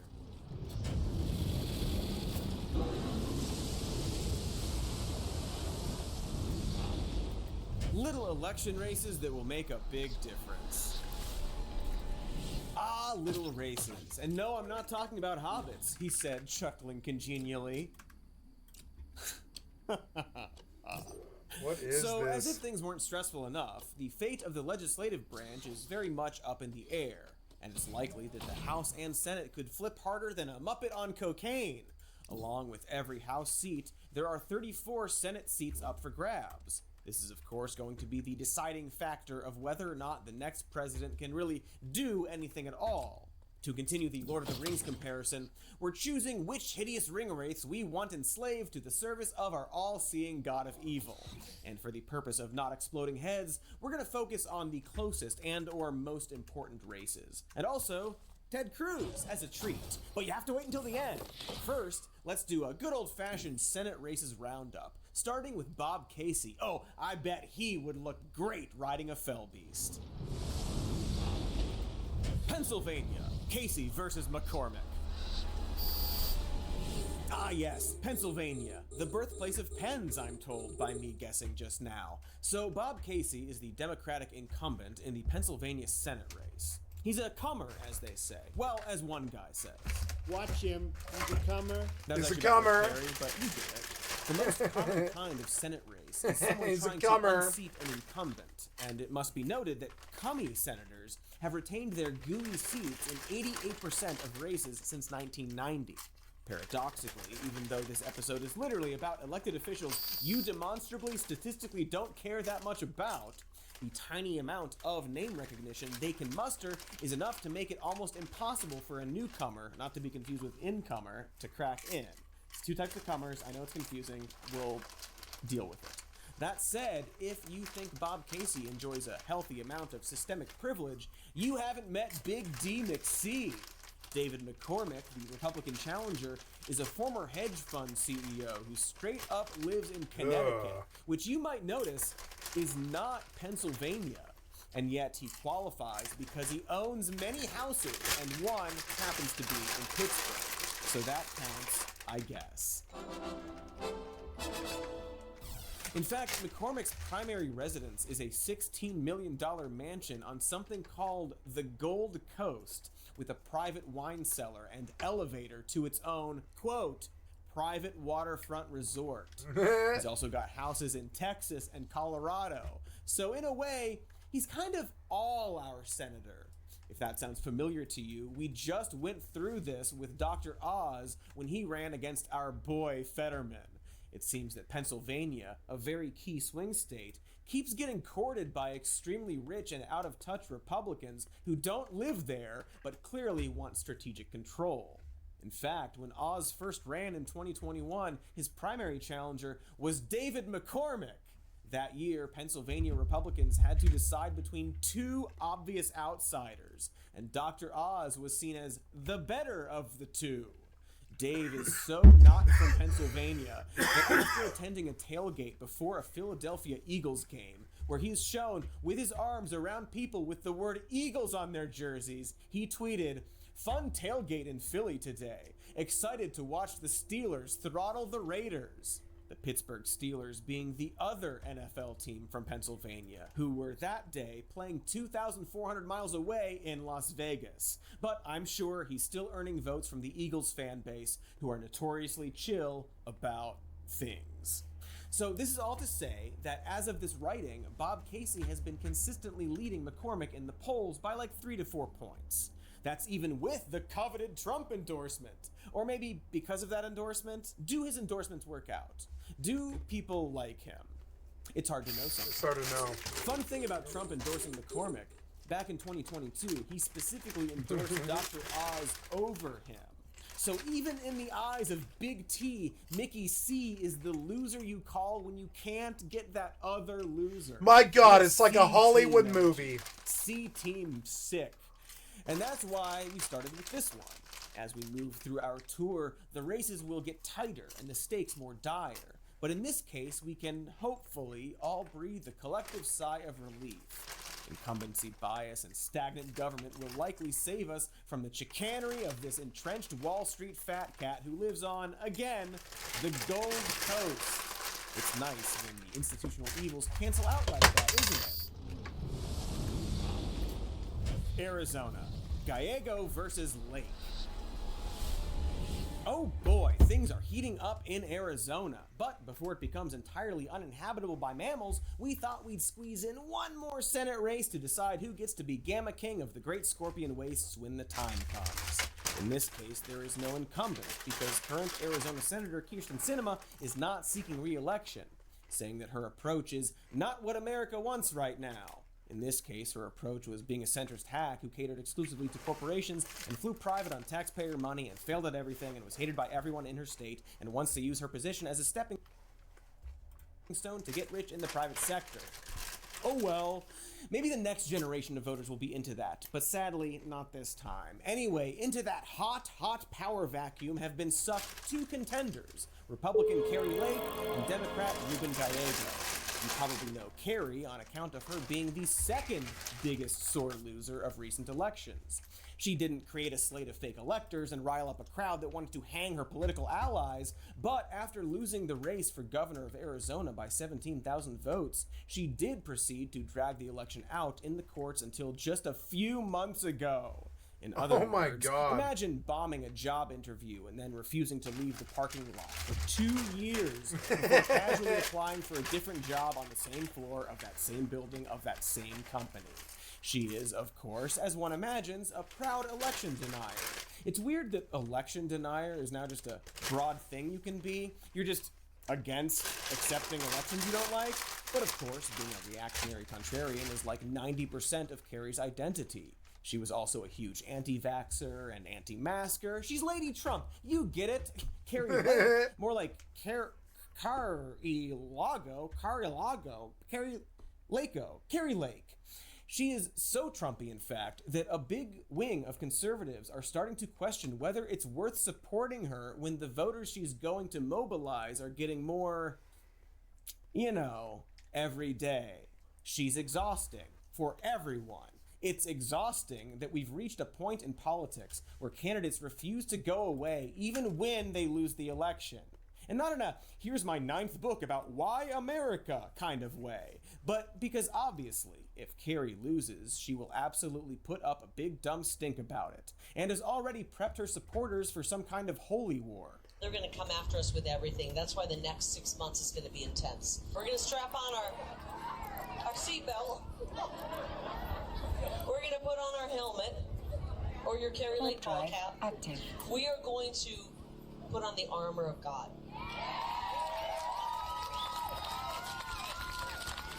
And maybe strap on a Glock on the side of us just in case. What? Not the kind of strap-on talk we all like, Gary. You gotta up your keep it dildos strap-on game. Yeah. I don't know if I mean that. All that said, Lake appears to be at least somewhat aware that the MAGA right is losing popularity, which is probably why she's flip-flopped on abortion. She's gone from supporting a full-on statewide abortion ban in 2022 to calling the same law out of step with Arizonans 2 years later, then reversing again a week later after that. So if you care deeply about abortion but aren't sure in what way, Carrie Lake just might be the candidate for you. Or perhaps you'd be more interested in Ruben Gallego, a name which frankly works even better for the Mar-a-Lago pun. I'm not going to do it, but it works better. But alas, the dude is a progressive, so the joke would only work if he'd recently gone back and started scrubbing the word progressive from all of his campaign literature, abandoning the deeply held beliefs he so recently espoused. Oh, he's doing that? Oh, good news for pun lovers, bad news for every pun else. It's an all too familiar tale at this point. A candidate sells themselves as a progressive up until it's time to actually run or do the job. In the case of Gallego, he's recently swapped his views on voting rights and border security, as well as downplayed a DOJ report on police brutality in Phoenix, coincidentally, right as he got an endorsement from the Arizona Police Association. No better way to show Gallego's grope for the middle than the fact that back in 2022, he publicly accused Kyrsten Sinema of abandoning the Democratic Party. Cut to now, and he is publicly asking for her endorsement. So, to just recap this, in Arizona, voters are going to be choosing between an unhinged, MAGA-brained election denier nudging people to violence, and a party aiming firmly for the middle as a safe bet. Basically, the GOP are experimenting with extremism while the Dems are dabbling in centrism, and we get to learn in real time if an uninspiring status quo message will beat out a looming threat of fascism. My money's on sure, I guess, maybe, much like all elections, and it's maybe a little depressing that a winning message can be, my opponent is the party of fascist weirdos, but don't worry, I'm still enough like them to make you comfortable. Ugh. What's next? Nevada. Rosen You're versus not like Brown. them. You're not like them. What are you talking about? Going right back to how the GOP is doing this A/B testing of MAGA extremism. Here we have yet another example over in Nevada, home of the spear that will someday kill us all. The GOP is hoping to unseat another Democratic incumbent named Jackie Rosen, whose big platform themes are things like getting more Nevada women into STEM careers and championing IVF and other reproductive rights. Seems good, or at the very least, fine. No notes. So naturally, to counter someone so keen on inclusivity, Jackie will be squaring off against a candidate whose only issue seems to be keeping people the hell out of stuff. Sam Brown, the Trump-endorsed Army veteran running on the Republican ticket, has centered his campaign around general support of Trumpian initiatives, but with a special zeal when it comes to clamping down on immigration, finishing the border wall, deporting illegal immigrants, and constructing a great glass dome to enclose the state so none may enter or leave, and the bones of Penn and Teller might gather dust where they fall and go unmourned. Basically, he's another Carrie Lake, but with a more penis-y vibe, and also a dash of McCormick in there for taste, because Brown himself immigrated to Nevada from Texas in 2018 and has been generally coming off as an outsider who doesn't know much about the needs of the state.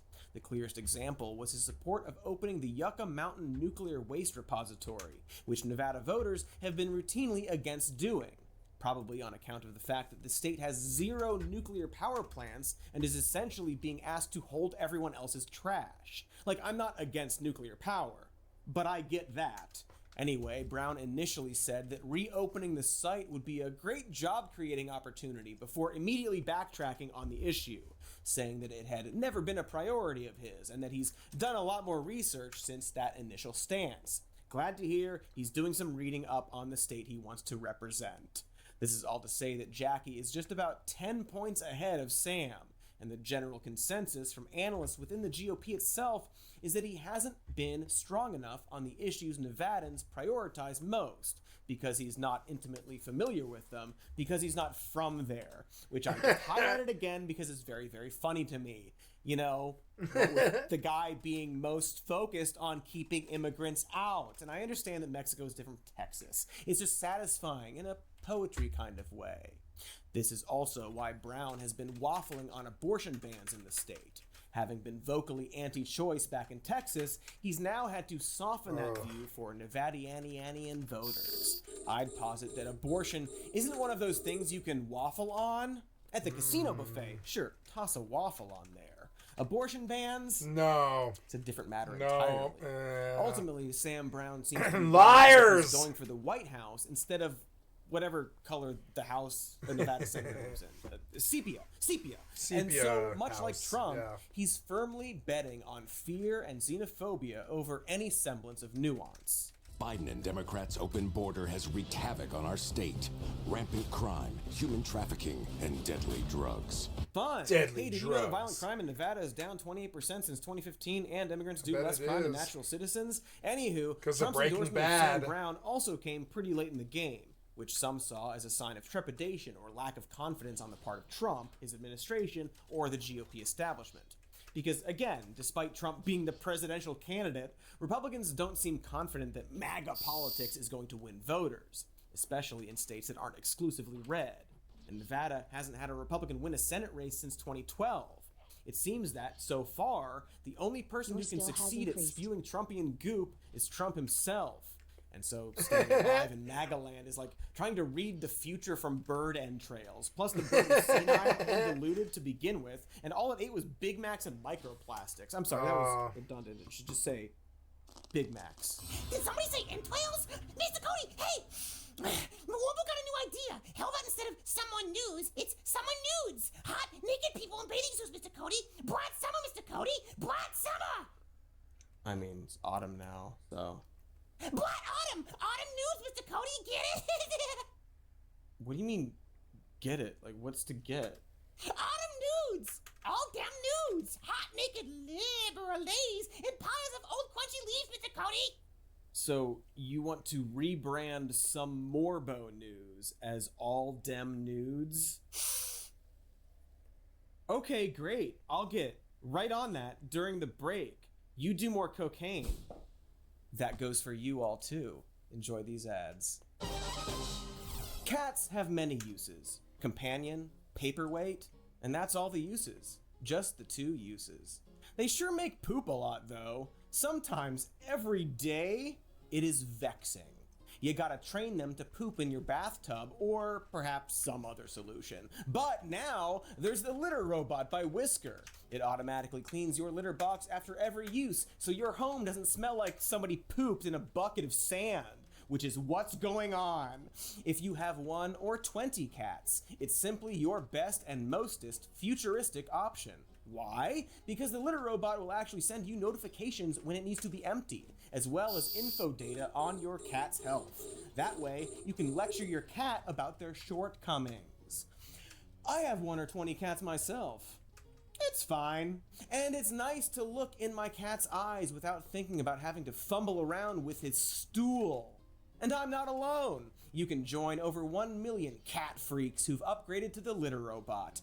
Right now, Whisker is offering $75 off litter robot bundles, and as a special offer to listeners, you can get an additional $50 off when you go to stopscooping.com/more news. That's an additional $50 off when you go to stopscooping.com/more news. Once more, it's stopscooping.com/more news. I love the fall, the cool, crisp air. Everyone leaves out pumpkins for me to eat. But sadly, Katie can't live off gourd flesh and candle wax alone. But luckily, I also use Factor. They will bring you fresh, never frozen, fully cooked meals right to your door. Because we all deserve a good meal. But we don't always have time, and Factor has a huge variety of options like gourmet meals, keto, vegan, and veggie. They offer 35 meals every week. Lunch, dinner, snacks, breakfast. You know what food is. You get it. They have over 60 add-ons for your order, and every meal is chef prepared and ready to eat in just 2 minutes. That's the same time it takes me to eat a pumpkin right off the stoop. Factor has no prep and no mess. It's easy and delicious and good for you. And you can try it special today. Head to factormeals.com/morenews50 and use code morenews50 to get 50% off your first box and 20% off your next month. That's code morenews50 at factormeals.com/morenews50 to get 50% off your first box plus 20% off your next month. Get it. Get all up in it. We're back. Warmbo's off doing more cocaine. Things are great. And we're talking about all the biggest, tiniest, little, adorable election races going on in America. And much like a miniature version of a big thing, the common dynamic seems to be an establishment Democrat running against a wealthy outsider mimicking MAGA talking points, specifically against immigration. But now it's time to change things up with, I'm sorry, I'm being told we're not changing things up at all. Ohio, Brown versus Moreno. Ohio, the Buckeye State. More state mottos should be the state tree, actually. California, the camouflage cell phone tower state. Sherrod Brown is yet another big D to the INCUB. Wait! UMBENT, hailing from Ohio. I should have just said the word. Sherrod is a fun little oddity in that he's been quite popular in a state that Trump won by a large margin, despite being pretty left-leaning. He's very pro-labor rights, has fought for abortion rights, safe water in the state, has gone after corporate greed, and pushed toward affordable housing and supporting veterans. He also has a very good record on civil rights. He's a decent example of how progressive politics are actually really popular, even with the MAGA crowd, depending on how it's sold to people. Sherrod's day-to-day life has been serving in the United States Senate since 2007, and he's been in politics since his senior year in college. He was the youngest person ever elected to the Ohio State House, which is to say that he's very much an establishment politician. And while he is still leading his opponent in the polls, things in Ohio have been a tad up lately, as Trump has made it a campaign talking point to bully a single city in the state, which we discussed last week. While Sherrod has obviously condemned the fear-mongering and scapegoating of their Haitian population, his opponent Bernie Moreno has been leveraging the situation to mimic Trump's calls to deport thousands of legal immigrants for the crime of being the subject of a lie, which is rich. Because Bernie Moreno is an immigrant from Colombia himself. And what's also rich is Bernie Moreno, who is worth in excess of $100 million. He owns a chain of car dealerships in Ohio, and his brother is the former president of the Inter-American Development Bank, the largest source of U.S. development financing in Latin America and the Caribbean. His other brother is the chief executive of Amarillo Holdings in Bogota, which in millennial means he's a big wheel down at the cracker factory. That's all to say that his journey to America, the ultimate cracker factory, wasn't exactly the underdog tale that he likes to say it is. To bring my 6 brothers and sisters to America. Left everything behind in Colombia because she wanted to come to the one place on earth where your destiny is determined by your hard work, your perseverance, and your ability to dream as big as you can. So we came here with absolutely nothing. Ah, yes, he came here legally. He adds, With absolutely just the clothes nothing. on his back and their millions of dollars, leaving behind a humble life of multiple houses with a full staff thanks to his dad's high-ranking government job. It's a classic riches to riches story, like The Prince and the Other Prince, or Mansion Dog Millionaire. As an aside, Bernie really wants to come off as a relatable working-class guy, despite clearly not being that. Thought he could fool us by going by Bernie. Nice try, Nard. Nice Here's an try, interview Nard. where he talks about how he got started with car dealerships, saying, quote, "I got a call from Mercedes-Benz USA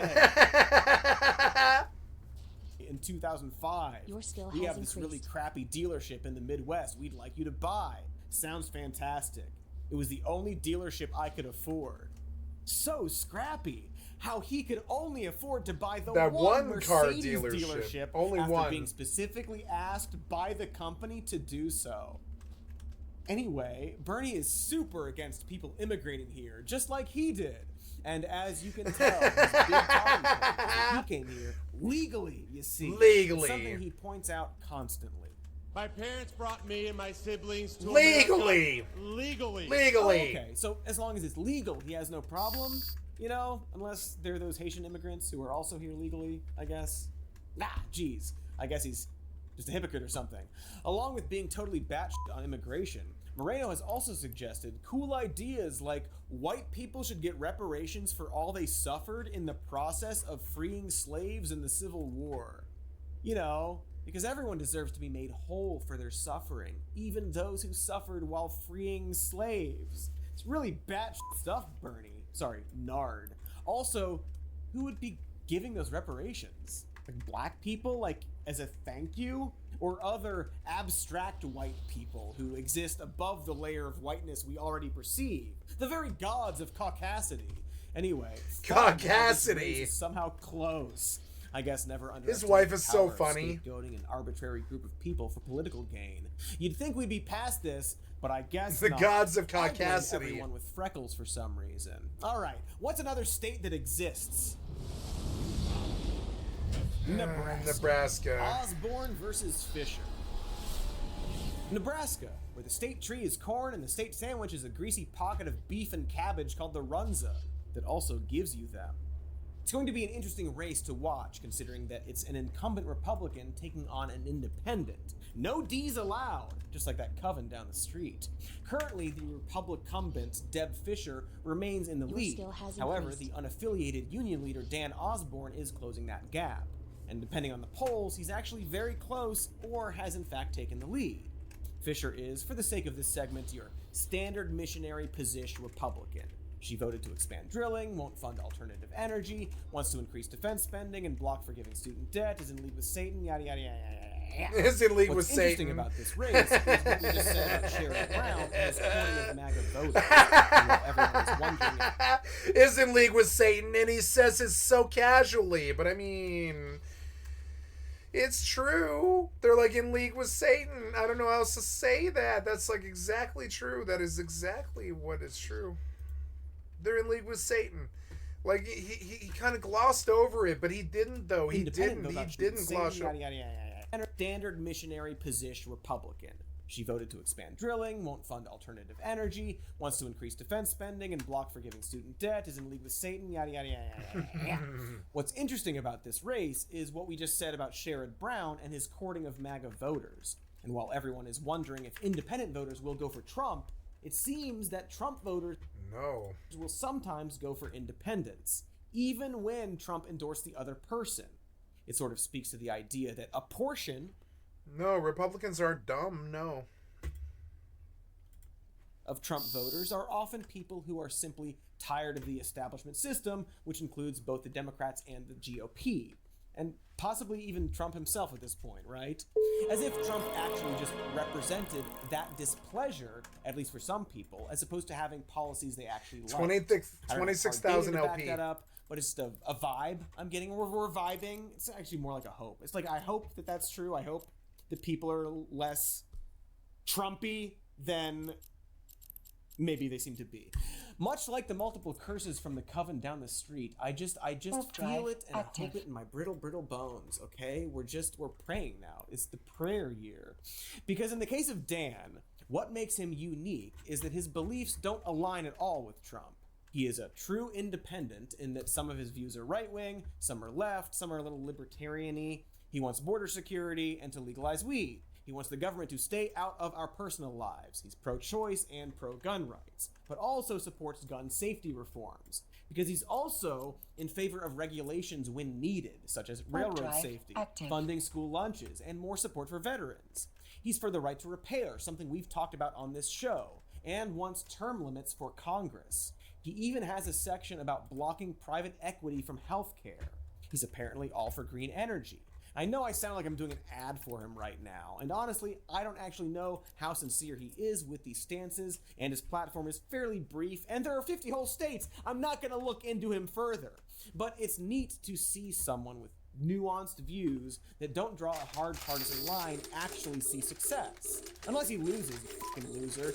But like, it's nice to see someone say that it's important to regulate some things while staying out of other things. That it's okay to have a big government in some places and not others. Not to mention that he's only accepted the endorsement of unions, not any political party, and has positioned himself as a true, actual, no, really this time, blue-collar working man trying to fight for the middle and lower classes. Yep, I believe him. He seems to be an actually genuine person at that. I believe him. But people are tired of the country club politicians. Only 2% of all of Congress, the House and the Senate, come from the working class. There's nobody like me in the United States Senate. Goddamn right! Other girls, you see. And despite seemingly taking a jab at Trump, country club guy, in that speech, he's getting MAGA voters. And perhaps there's a lesson to be learned there? That the anomaly of Trump was in part linked to frustrations around the current two-party landscape, primarily catered to corporations and rich people. Trump's a fraud and racist, so he harnessed it into, well, you know. And so I just kind of want Dan to win, unless he loses, the fucking absolute loser, if only to show that this can work. So I'm excited to see him get elected, take tons of bribes, get corrupt, and then claim he was never actually an independent years after the fact. Next state. Utah. Curtis versus Glyke. Oh no. There's Utah, so many. A state whose actual state tree is the quaking aspen. What's wrong with that? Because I'm pretty sure that sex position has been banned there. And on the subject of establishment politicians catering to rich people, this was, of course, Mitt Romney's state. It's been consistently red since 1968, and now with Mitt retiring, the race came down to a lot of GOP on GOP violence. We are now in the territory of states that are very unlikely to be flipped blue. Although we must at least recognize Democratic candidate Caroline Glyke, who is currently losing by between anywhere from 20 to 40 points. Glyke is a dedicated climate activist and professional ski mountaineer, and has actually climbed Mount Everest, which, whatever, everyone does that these days. I could do it. I'm doing it right now. She's also an influencer and very correctly believes that Congress needs younger and more tech-savvy members. She also isn't going to win, but maybe she can start building a bigger base in the state. So, you know, good luck to her, I guess. It's weird that climbing Everest. You gotta start somewhere. You gotta start somewhere, and that's how these people end up president. Second hardest endeavor for her, but again, it's pretty easy. I'm doing it now. I'm almost there. The air is getting a little thin, but I'm gonna make it to that peak. Her opponent is Republican House Rep John Curtis, who won the GOP primary by a butt I can't get ton. New World to run, so I'm just going gonna to change continues it. to represent a pattern we just saw with Dan Osborne. Specifically, John Curtis won over another candidate that was endorsed by Trump. Trent Staggs, a loser, was even called MAGA all the way by Trump, another loser. And while John Curtis has certainly been in line with all of Trump's agenda, and isn't by any stretch a rogue independent, we're once again seeing voters veer away from Trump, even in a state that Trump super-duper won in 2020. And while Curtis is GOP ride or die, there are a few very key differences between him and the rest of his party. One being that he actually thinks climate change is real, which I believe the RNC refers to as a broken arrow. I know, the bar is so very low at this point, but at least both candidates in Utah can actually agree on climate change existing. Curtis also voted in support of safeguarding gay marriage, as well as an investigation into January 6th. I don't like the guy, I don't know him, but he's like one of those moderate Republicans that used to exist. In fact, he used to be a Democrat. He's essentially Mitt Romney the sequel, down to the fact that he's just a very boring dude. Like, his big thing is that he collects socks. And of course, he has Mitt's endorsements. And while this is all very boring, it's also very interesting considering how un-MAGA it is. After all, I'm pretty sure Mitt Romney is gonna mysteriously vanish if Trump wins. And so while this is a decidedly red state, it's also a sign that Americans might be veering away from far-right extremism, at least in some places. Please. Or it's just one more last grasp at not letting Trumpism own their party forever. Please. Oh my gosh, what if one more guy, we're not Trumpy, are we? But hey, good job, you Mormon sock-loving ski freaks. That's Speaking right. of sock freaks, I haven't heard from Warmbo in a minute, so I'm gonna go check to see if his heart is still pumping. Elon. Or whatever he has that pumps whatever he uses as blood, I guess. I'm gonna check on him. Enjoy some more ads. It's Halloween, which means it is time to sit in the dark and stare at children from my window. If they get too close, I tell them the exact day that they're going to die. I make a lot of child enemies, so it's good to have a little extra security with Simply Safe. They have a new active guard outside protection, which means that if anyone is outside your home, perhaps, holding a lot of eggs, their live guards can see them, speak to them, and activate sirens to scare them off. Watch them run as you prophesize their fate to them. Because hey now, crime isn't on the rise. We've talked about that on this show, but there are many reasons an individual may want some extra protection. Like those renegade kids. And Simply Safe is affordable, easy to set up, and has no hidden fees. And right now, we have worked with Simply Safe to offer an exclusive 50% off discount on a new security system with a select professional monitoring plan. But you gotta visit simplysafe.com/more news soon to claim yours. This offer is only valid for 1 week. So visit the website now. That is simplysafe.com/more news, because there's no safe. I got him. And then Il Duce realizes that he's actually the McManus' twins' father, so they joined forces, right? Yeah, Warmbo, I don't know how many times I have to tell you, I've seen Boondock Saints. Wombo is just saying that in weak times we need strong men. Remember that when you go to vote in November, Mr. Cody. Strong men, Mr. Cody. Warmbo, are you voting for Trump? Wait, can you vote? Wombo's vote counts as many votes because Wombo is biologically defined as a cluster.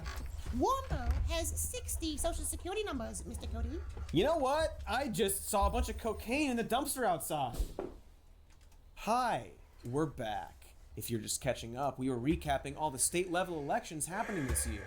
Also, Warmbo ran away, bought the show, abandoned the Democratic Party, got obsessed with influencer and tech bro culture, started doing cocaine, came back and rebranded the show. Elon. And is now, I'm pretty sure, voting for Trump. So that's pretty bad.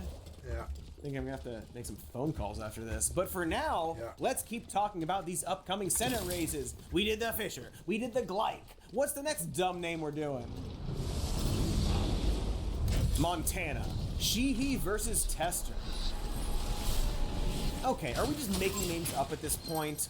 So we've been highlighting how a lot of these races seem to deviate from what you'd expect from Trump voters. Montana, however, is right on the money, as it looks like they are about to elect a bit of a mini-Trump named Tim Sheehy, who loves saying that his pronouns are she, he. It's very funny. We love it. Or he's not so much a mini-Trump, but rather a weird liar with slightly better credentials than Trump, who is, dare I say, younger and healthier. Dude looks like the Ben Garrison version of Trump, is my point. And just like Old Sweaty, Sheehy claims to be a successful businessman. despite that being a very questionable claim. In fact, Tim makes a lot of questionable claims. His origin story is that he's a former Navy SEAL who trained in Montana, was shot in Afghanistan, and then moved to the state to pull his bootstraps and start his own firefighting business. I joined the military at 18. I met my wife in the military. I was a Navy SEAL. She was a Marine. And how I got to Montana actually is right in this corridor here. I came out to Twin Bridges training before I went to do angle shooting down Granite Creek Ranch there. We go to Limestone Hills and parachute in Glacier National Park. I did about 5 deployments around the world. My wife was double as well. I got wounded, so got out of the military. That's when I came back here to Montana. We started our business. We fight wildfires from the air. That's our job. Very inspiring. Tim also boasts on his website that he and his wife lived in a tent as they were starting their business. Quote, "There was nothing here. It was part of an old dairy farm. We lived in a tent while we built our barn and lived in our barn for 4.5 years until we built our house." Again, very inspiring. A veteran firefighter, how can you top that? According to those clips, he even parachuted into Glacier National Park, which is really neat when you consider that Glacier National Park does not allow parachuting, and in fact has never given the military special permission to do that. Oh, also, when Tim says he was shot in Afghanistan, that's accurate if you add the fact that he was accidentally shot in Afghanistan by himself. And also replace the word Afghanistan with while hiking in the United States, specifically Glacier National Park, which I'm starting to think is some kind of nexus of lies. If you're wondering, Tim, the compulsive liar, still claims that he was really shot in Afghanistan by one of his fellow soldiers, but didn't report it or seek medical attention because he didn't want to get him in trouble. So either Tim was so barely injured that he just walked it off, or he's a weird liar who accidentally shot himself while hiking. He claims to have lied to the ranger about accidentally shooting himself, or, as he put it, "I guess the only thing I'm guilty of is admitting to doing something I never did." Or, as anyone else might put it, lying. Those words describe lying, Tim. My only crime is saying I've lied. My only crime is lying. Also, when Tim says he and his wife lived in a tent, he means that he and his wife chose to live in a tent, otherwise known as camping. From his own book, he talks about how, after buying the land and hiring a contractor, he and his wife were deciding between renting an apartment or going to a hotel. What? Saying, quote, "We set up a tent next to a stream on our property and called it home for the better part of 3 months, with occasional nights in a hotel just so we could shower. As for living in their barn, well, according to that book, the barn has running water and a working kitchen.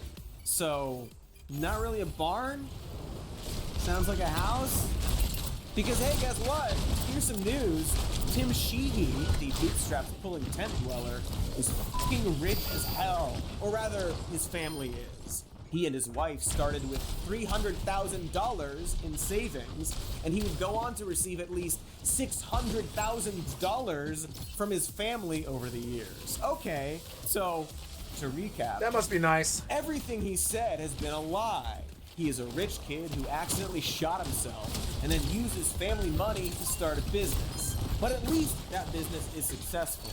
If you count success as losing $77 million last year, and then another $20 million in 2024, do we count that as success? No? Oh, well.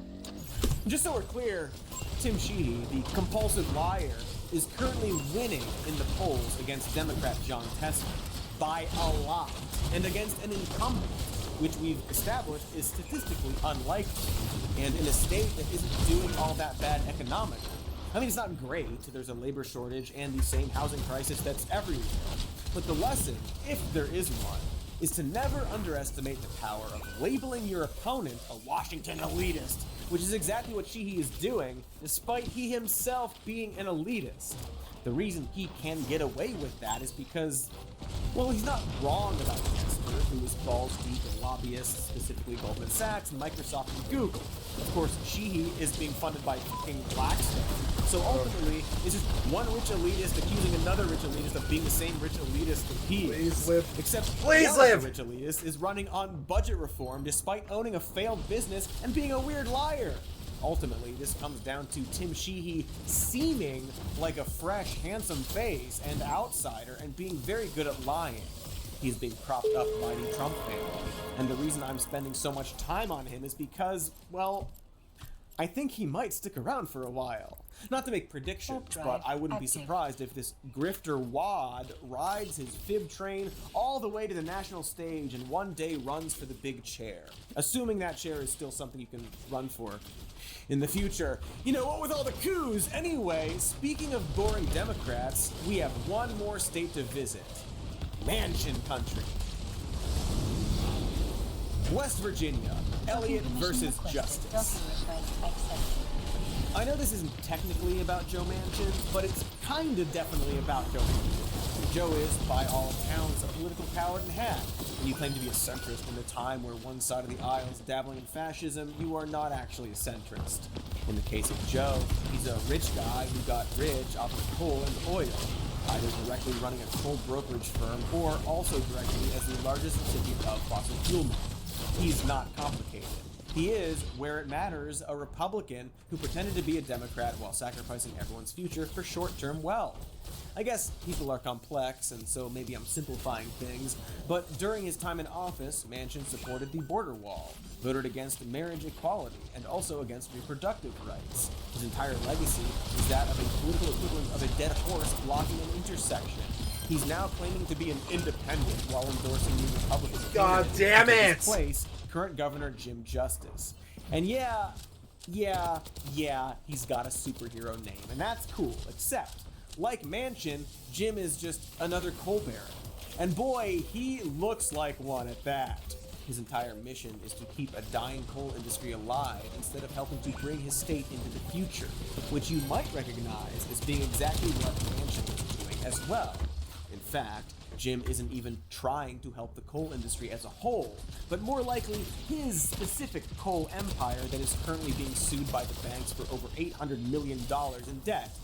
Not sure why we keep electing people who are in terrible debt and backed into a wall, because like Trump, Jim has been largely absent from his current position and is accused of focusing almost primarily on his personal business, which includes, I shit you not, a luxury hotel business that is also failing. Again, not sure why we keep allowing politicians to work on their side hustle and then pass laws specifically to benefit themselves, but I guess that's just literally what we've been doing forever, so it's just kind of funny that the party that talks about self-reliance and the free market seems to exclusively house rich business owners who failed and now want to game the laws in order to make the system favor them more than it already does. And yet, incredibly, his opponent and Democrat, Glenn Elliott, who seems fine, is down by over 30 points. This seat in West Virginia is almost definitely going to flip red.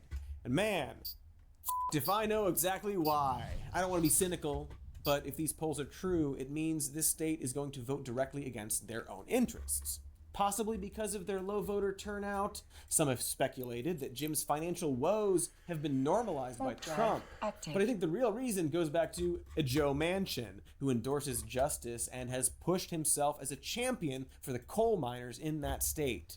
Senator Manchin worked with coal miners in West Virginia to see that we received what we were promised by our federal government, which was our health care benefits.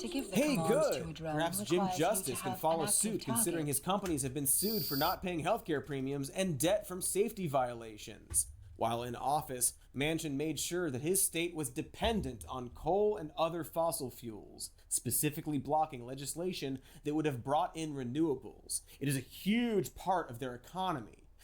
Except coal is a dying industry, and demand in West Virginia is waning. And so what an actual leader would have done is worked to push the state away from coal. But what I think really happened was that a coal baron got elected, used his position to make the state dependent on a dying industry, and then proceeded to suck that state dry so he could get rich and then retire, now passing the torch to another coal baron to get his fill. And since that state is economically dependent on coal, that's who they are going to vote for, which in turn not only dooms them, I've but lived all in of Pennsylvania. us. And so I hereby formally invite Joe Manchin to eat my entire I lived in goddamn Jersey. ass. And speaking of eating ass, House Race 2024. eating ass. Not sure what that had to do with eating ass, but we are moving forward. We're not going back. So I'm not going to spend as much time on the House because there's just so many of them. But in some ways, the 2024 House of Representatives races will be the most eventful of all.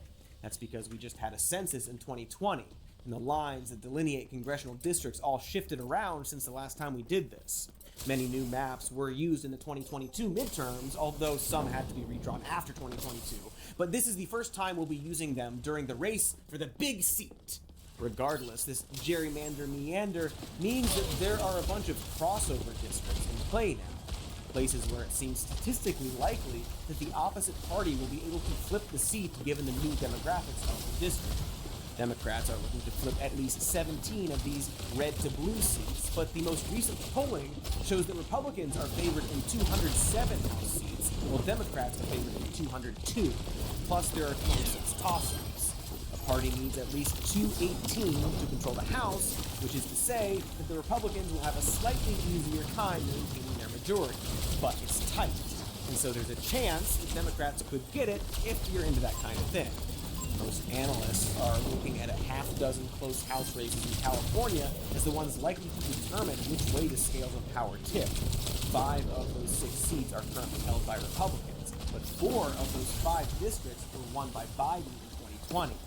Given that Harris hitting the top of the ticket revitalized the Democratic base to an almost obnoxious degree, there's a good chance this will energize voters enough to tip the scales, which is, why engaging with local and state politics is important. Which is sort of the whole point of this episode, because change doesn't always happen just at the top. The ass is just as important, which I guess is where we got the title of the segment. Okay, perfect. Case in point, Warmbo is technically my boss now, but with me out here in the trenches, I actually still have more direct control over the show. You do. And ensure a certain quality bar. And speaking of doing stuff done down at the bottom,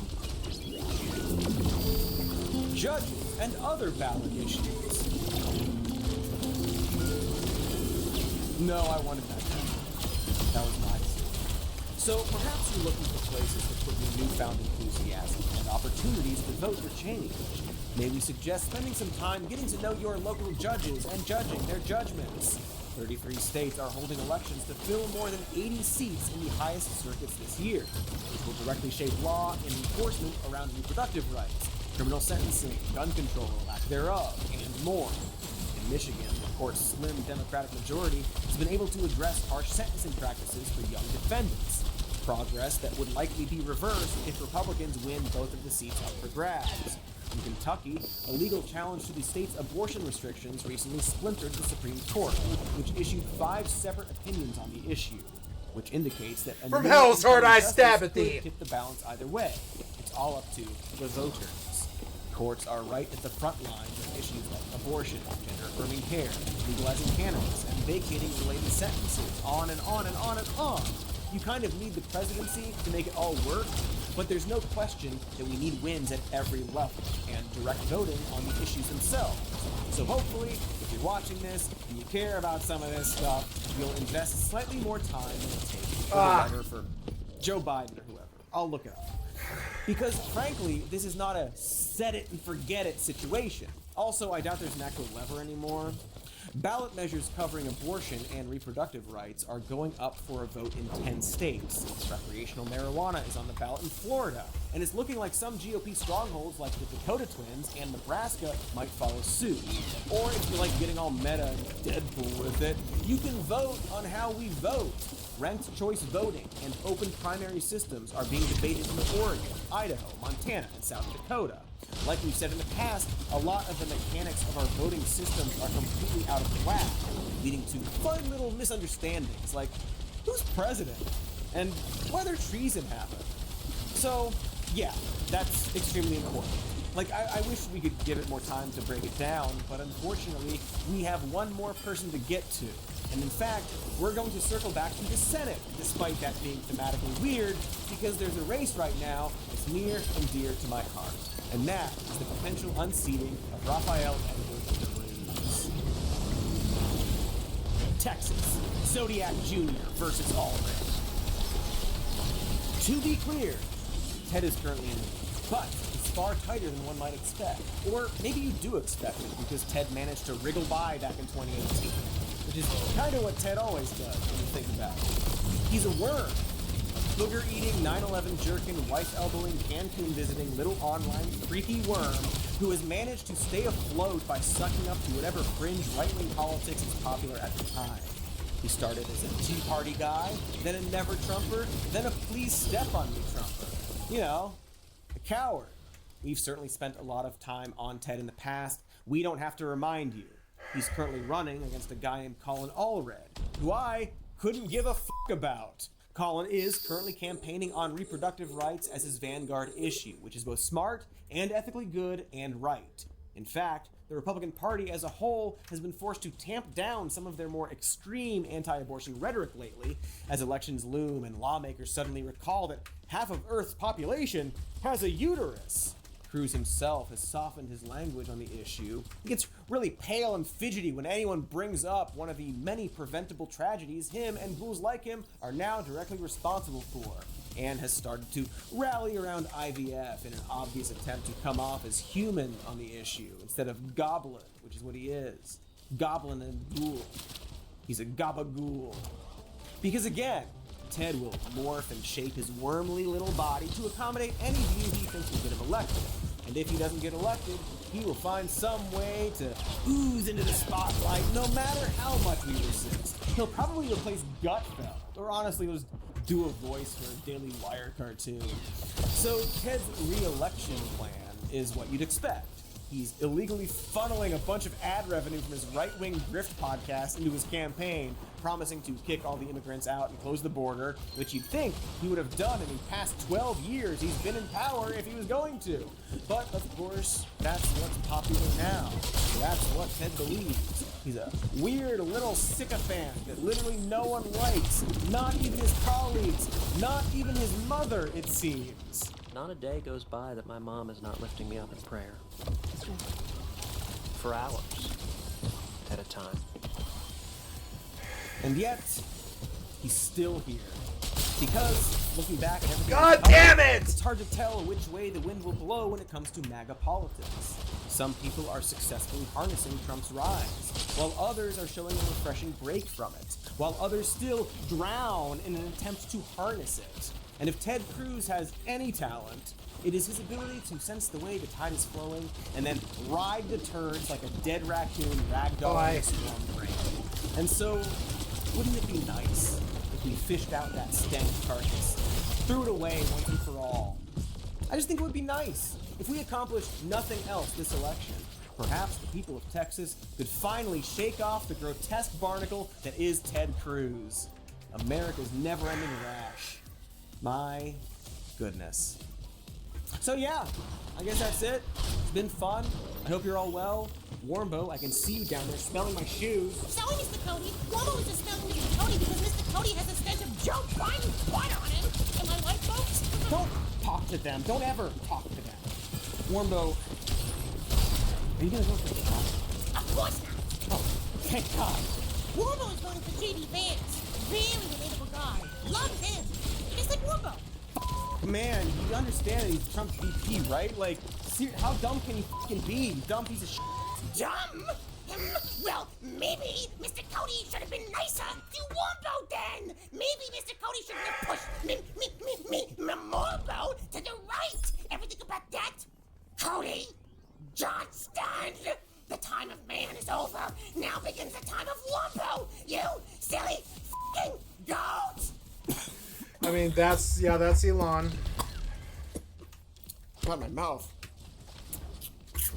Oh, just sugar.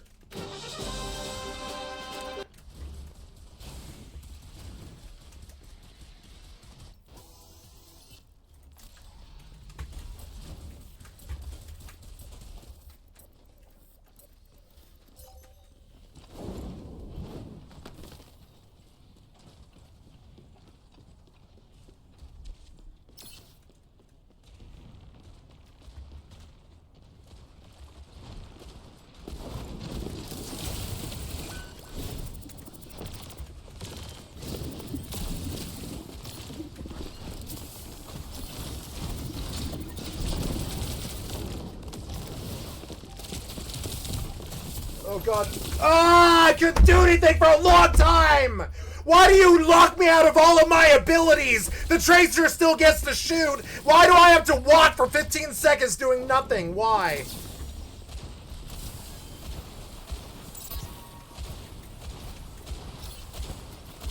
Ugh.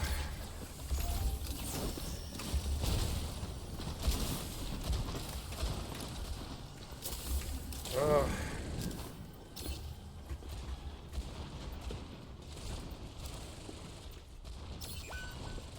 Fucking idiot died instantly.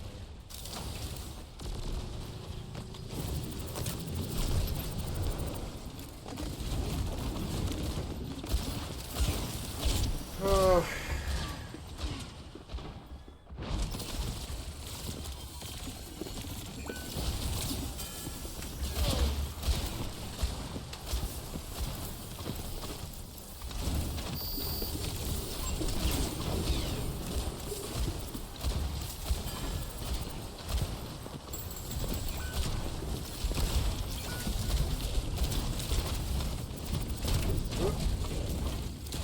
Yep. Nice.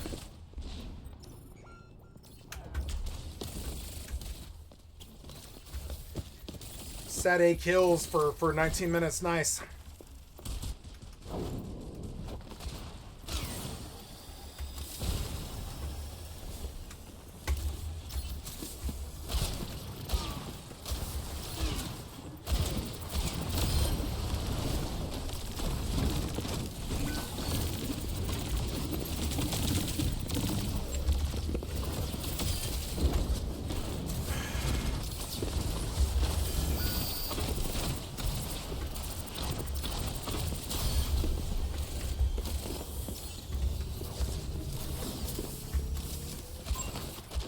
Oh.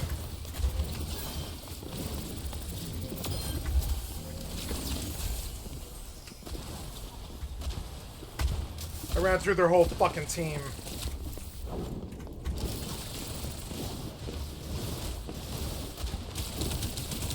What?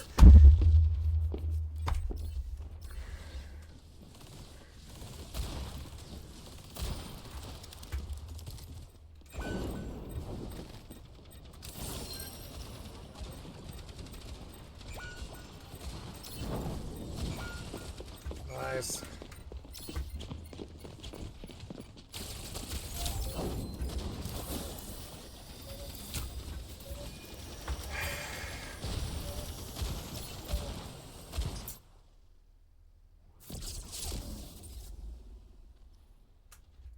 No kills is fun. You said 8 kills for 9 minutes, you fucking scrub. Get the fuck out of competitive with this piece of shit DPS. Fuck you for wasting fucking 11 people's time. Or, 10 people's time. Sorry, I'm used to 12 people. Worthless piece of shit DPS. Doesn't matter how much you suck dick, I'm still gonna rise out of silver. You won't. Sorry. Nice, even more money.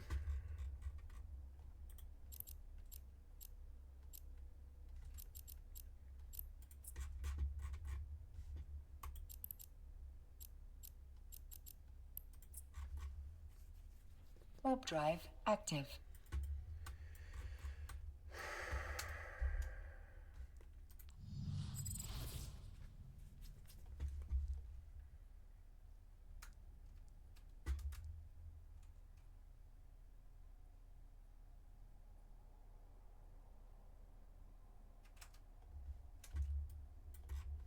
"19 minutes, 8 kills. What's that? Every 2.5 minutes you accidentally shoot somebody?" Yeah, I think so. Every 2.5 minutes. You know how long 2.5 minutes is? That's what your fucking ratio is when you get 8 kills per 20. That's like, it's a 28-minute match. You get 8 kills per 20. I mean, that's like every 4.5 minutes or something. You're so stupid. Bad DPS. Get out of competitive. I doubled you, and I'm a healer. I did double what you did as a healer. You aren't ready for competitive. You have a high opinion of Warp yourself. drive active. I know it's toxic. It's true. I wouldn't say it if it wasn't true. I don't mean it to be negative. I mean it to be like, come on, man. 8 kills and your healer did better than you. At least compete with your own healer.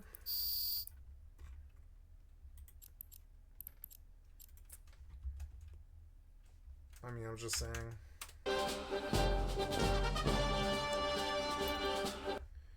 Nope. Nope. Ooh, a Bernie Sanders interview. Sure. The ideas that I am talking about are ideas I love Bernie that are Sanders. widely supported. Fuck the system. Fuck the right wing. Fuck the conservative cocksuckers who have a dick up their own ass so many times that they've Ouroboros their own dick in their own ass. Fuck the right wing. Fuck the conservatives. And yeah, Bernie will shit all over you. Everything that I talk about. Because you don't make decisions based in logic. You make decisions based in emotion. Minimum wage, health care for all, a tax system which demands the billionaires pay their fair share. Testify, Those brother. Are all popular ideas, but people Populist. didn't know. You got to run for president and have try. 20,000 people come out to your rallies. It's true. And, win and try and just tell them what you think. Yep. 23 states. And they say, well, maybe those ideas are not so crazy after all. And we got to entertain them. The establishment doesn't like that. No. They really don't. They want to tell you, and this is this is how they succeed. What they say, Lex, is the world is the way it is. It always will be this way. We got the wealth. We got the power. And don't think of anything else. This is the way it is. You have no power. Give up. That they don't say it quite that way, but that's really what the intent is.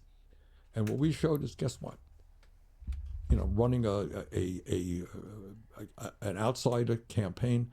We took on the Democratic establishment. We came close to winning it, and we did win 23 states.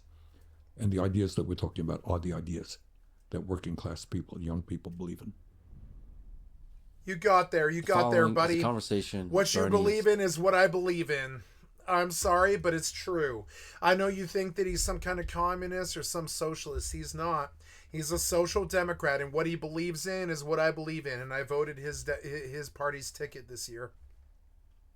What he believes in is what I believe in. Sanders, senator from Vermont, and 2-time presidential candidate, both times as the underdog who, against the long odds, captivated the support and excitement of millions of people, both on the left and the right. This is the Lex Friedman podcast. To support it, please check out our sponsors in the description. Hells yeah, Lex Friedman, you've been killing it lately. Killing it. Sanders. Yeah, I think this didn't have it. Lex renewed his faith in me today. Growing up, the last 35 people that he did were the worst right-wing shithead conservative fucking fascist Hitlers of the last 50 years. So it's good to see him bring in a communist. Did you ever think you'd be a politician? Nope. Not in a million years. Nope, not in a million years. Yeah, I know that you hate talking about yourself, which is rare for a politician, I would say. What's your philosophy behind that? You like talking about the issues you like talking about. I mean, everybody talks about themselves. It's not about me. Nice guy, not a nice guy. What politics should be about is the issues facing the people of our country, the people of the world, and how we're going to address it. That's what it should be. That said, there's interesting aspects to your life story. For example, in 1963, you were very active. Hells yeah! Sitting at the UC! Woo! Sitting in at the UC. Hells yeah. Rights movement. Got arrested even for protesting segregation in Chicago. Fuck the segregation in Chicago! The famous March on Washington, where MLK... Oh, I've been to some marches, had some FBI take some pictures of my face. Oh, yeah. I Have a Dream speech. What was that like? It's extraordinary. Took a bus ride down with fellow students from the University of Chicago. And there was a zillion people there. I'm not sure if it was the first time I'd ever been in Washington in my life. But it was, it was a very impressive moment. And what he was talking about, what people very often forget about that, it was not only racial justice, it was jobs. Jobs and justice, that was the name of that rally. And it's something I've never forgotten. What influence did he have on you? What did you learn about the way he enacted change in the world? King was a very impressive guy. More impressive, I think, than people think that he was. And what he did is he created his movement from the bottom on up. So he developed real organization, grassroots organization, which put pressure on communities and officials to end segregation, to open up voting patterns. And I think what has to also be remembered about him, which is really quite extraordinary, is, you know, he won the Nobel Peace Prize, and there was, oh, you're great, and wonderful. But then, at the end of his life, he took on Lyndon Johnson in the war in Vietnam. And as soon as he did that, suddenly the editorial pages throughout America, establishment papers, no longer thought he was so great. In fact, the message sent out, you're black, deal with civil rights, don't worry about foreign policy, we'll take care of that. But he said, you know, if I talk about peace and nonviolence, I can't sit back and allow what's going on in Vietnam to continue without speaking out. Incredible courage to do that. And, by the way, he was assassinated at a nice. fighting You're for the constantly rights dead. of AFSCME workers, Nice. garbage, guys that live at the garbage, who were treated terribly, low wages, bad working conditions. They went out to support their right to form a union. That's when he got killed. So on the war front, one of the things that people don't often talk about, your work in politics, you gave what I think is a truly brave speech on the Iraq War in 2002, I believe. You voted no on the Iraq Resolution, you voted no on the Patriot Act, and you basically predicted very accurately what would happen if we go into Iraq. What was your thinking at the time behind those speeches, behind voting no on the Patriot Act on the Iraq Resolution? And maybe, ironically, it came out of maybe the war in Vietnam and the years and whys that people... Oh my God! Kill him! You can't kill him, can you? 4v1, you can't kill him. 60,000 Americans, millions of people in Vietnam, Cambodia died as a result of that. So you think twice about it. And then the war in Iraq, you had, you know, people like Dick Cheney and others telling us, oh, they have nuclear weapons and all that stuff. It's the only way we can resolve the issue. I didn't believe it. I didn't agree with it. And it turns out, historically, I was right. What's the way to fight this thing that Martin Luther King tried to fight, which is the military-industrial complex? It's huge. I mean, it gets to the broader issue of where we are as a nation. And what I, you know, almost uniquely in Congress talk about is the fact that we are moving Lex to an oligarchic form of society. Not a lot of people are familiar with that term, but what it means is about oligarchy in Russia. They're, oh, and Putin is surrounded by the oligarchs. Well, guess what? What do you think is happening in the United States? So what you have right now is an economy with more concentration of ownership than we've ever had. All right, that means whether it's agriculture, transportation, healthcare, whatever it may be, fewer and fewer massively large corporations control what's produced and the prices we pay. And then you look at our political system, and we don't talk about it. What is the reality of the political system today? And that is that billionaires are spending huge amounts of money to buy this election. In Trump's campaign, you got three multi-billionaires spending over $200 million. Three people. Democrats have their billionaires not quite as concentrated. But at the end of the day, billionaires play an enormous role in terms of electing politicians and in Washington in determining what legislation gets God. But it's not just single billionaires, it's companies, lobbyists. Kill him! Kill him! No! By far the highest. Gotta kill him! Gotta kill him! This is an issue I've been working hard on, with some success. Take a wild and crazy guess. How many lobbyists are there from the drug companies in Washington, D.C.? Well, over 1,000. Over 1,000. There are 100 members of the Senate, 435 members of the House, 535 members of Congress. There are 1,800 well-paid lobbyists representing the drug companies, including former leaders of the Republican and Democratic Party. That is why, one of the reasons why, they pay the highest prices in the world for prescription drugs. Military-industrial complex. You've got a revolving door. People go from the military into the General Dynamics, into Lockheed Martin and the other large companies. And what we see there is an institution in the Pentagon We spend $1 trillion a year on the Pentagon. It is the only federal agency that is not able to submit to an independent audit. So if you think there's not massive fraud and waste and cost overruns in the Pentagon, you'll be sorely mistaken.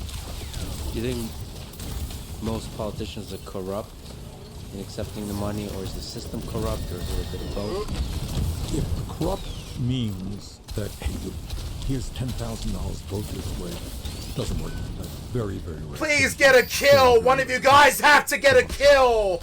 We go 15 minutes without a kill. We need you to get a kill. You are a DPS class. I need you to get a kill. Jesus Christ, 7 kills. That's what I have. I'm a healer. You're worthless. You don't deserve competitive. Get the fuck out of competitive. Worthless piece of shit DPS. $5,000 platefulness, etc. So you surround yourself with those people who say, oh, these are my problems, this is what I need, I need a tax break for billionaires, blah, blah, blah, blah. So you live in that world. They are your financial support. They are, in a sense, your political base. So you're very cognizant of what you do in terms of not upsetting them. So it's not corruption in the sense of people, taking envelopes with huge amounts. Still 7 kills 5 minutes later. You guys suck so much dick. Get a kill. To make politicians, and that's why when I ran for president, what I'm probably maybe most proud of is the fact that we received millions and millions of campaign contributions, averaging $27 a piece, I think, in 2016. Have companies, lobbyists ever tried to buy you, try to influence you? We don't welcome them into our office. I do deal with these guys, but it's usually on a confrontational tone. No, so they don't come in. It would have been a good fight if those guys. So how do we fix this system? How do we get money out of politics? This is not, like many other issues, we don't have to reinvent the wheel here. It exists in other countries. If you go to, every country has their own election system, but nobody has a system where billionaires can spend unlimited sums of money through super PACs to elect the candidates of their choice. So first thing you got to do, one of the things, Lex, I found that the more important the issue, the less discussion there is. The less important the issue, the more discussion there is. A number of years ago, the United States Supreme Court, in one of its more pathetic That's a very sage. The Citizens United That's very decision. sage. And what Citizens United decision said is, you're a multi-billionaire. You want the freedom. You're a free person in a free country. You want the freedom to buy the government. And how terrible it would be to deny you the freedom to spend hundreds of millions of dollars on a campaign to elect the candidates. And they said that's your freedom, and that's what Citizens United is about. We've got to end that. In my view, we move to public funding of elections. That means you want to run for governor, you want to run for Senate, show that you have some support. Get $5 contributions from X number of people to show you're not a flake. You have some support, and government will pay a certain amount more. Loss after loss after loss after loss, because DPS, they can't get more than 8 kills per 30 minutes. What is that? Every 5 minutes you accidentally shot somebody? Get off Overwatch. Get out of competitive. The amount of money that can be spent. So don't get off Overwatch. Just get out of competitive. Worthless pieces of shit. You want to know why they talk about ELO hell all the time? It's because of you. You get 5 kills per 30. I got 7 kills per 30, but then I also got 6k heals.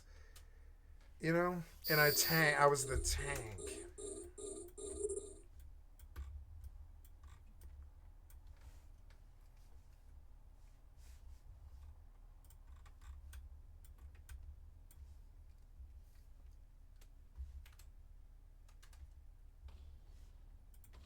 You can run against me, and I'm not going to outspend you 10 to 1.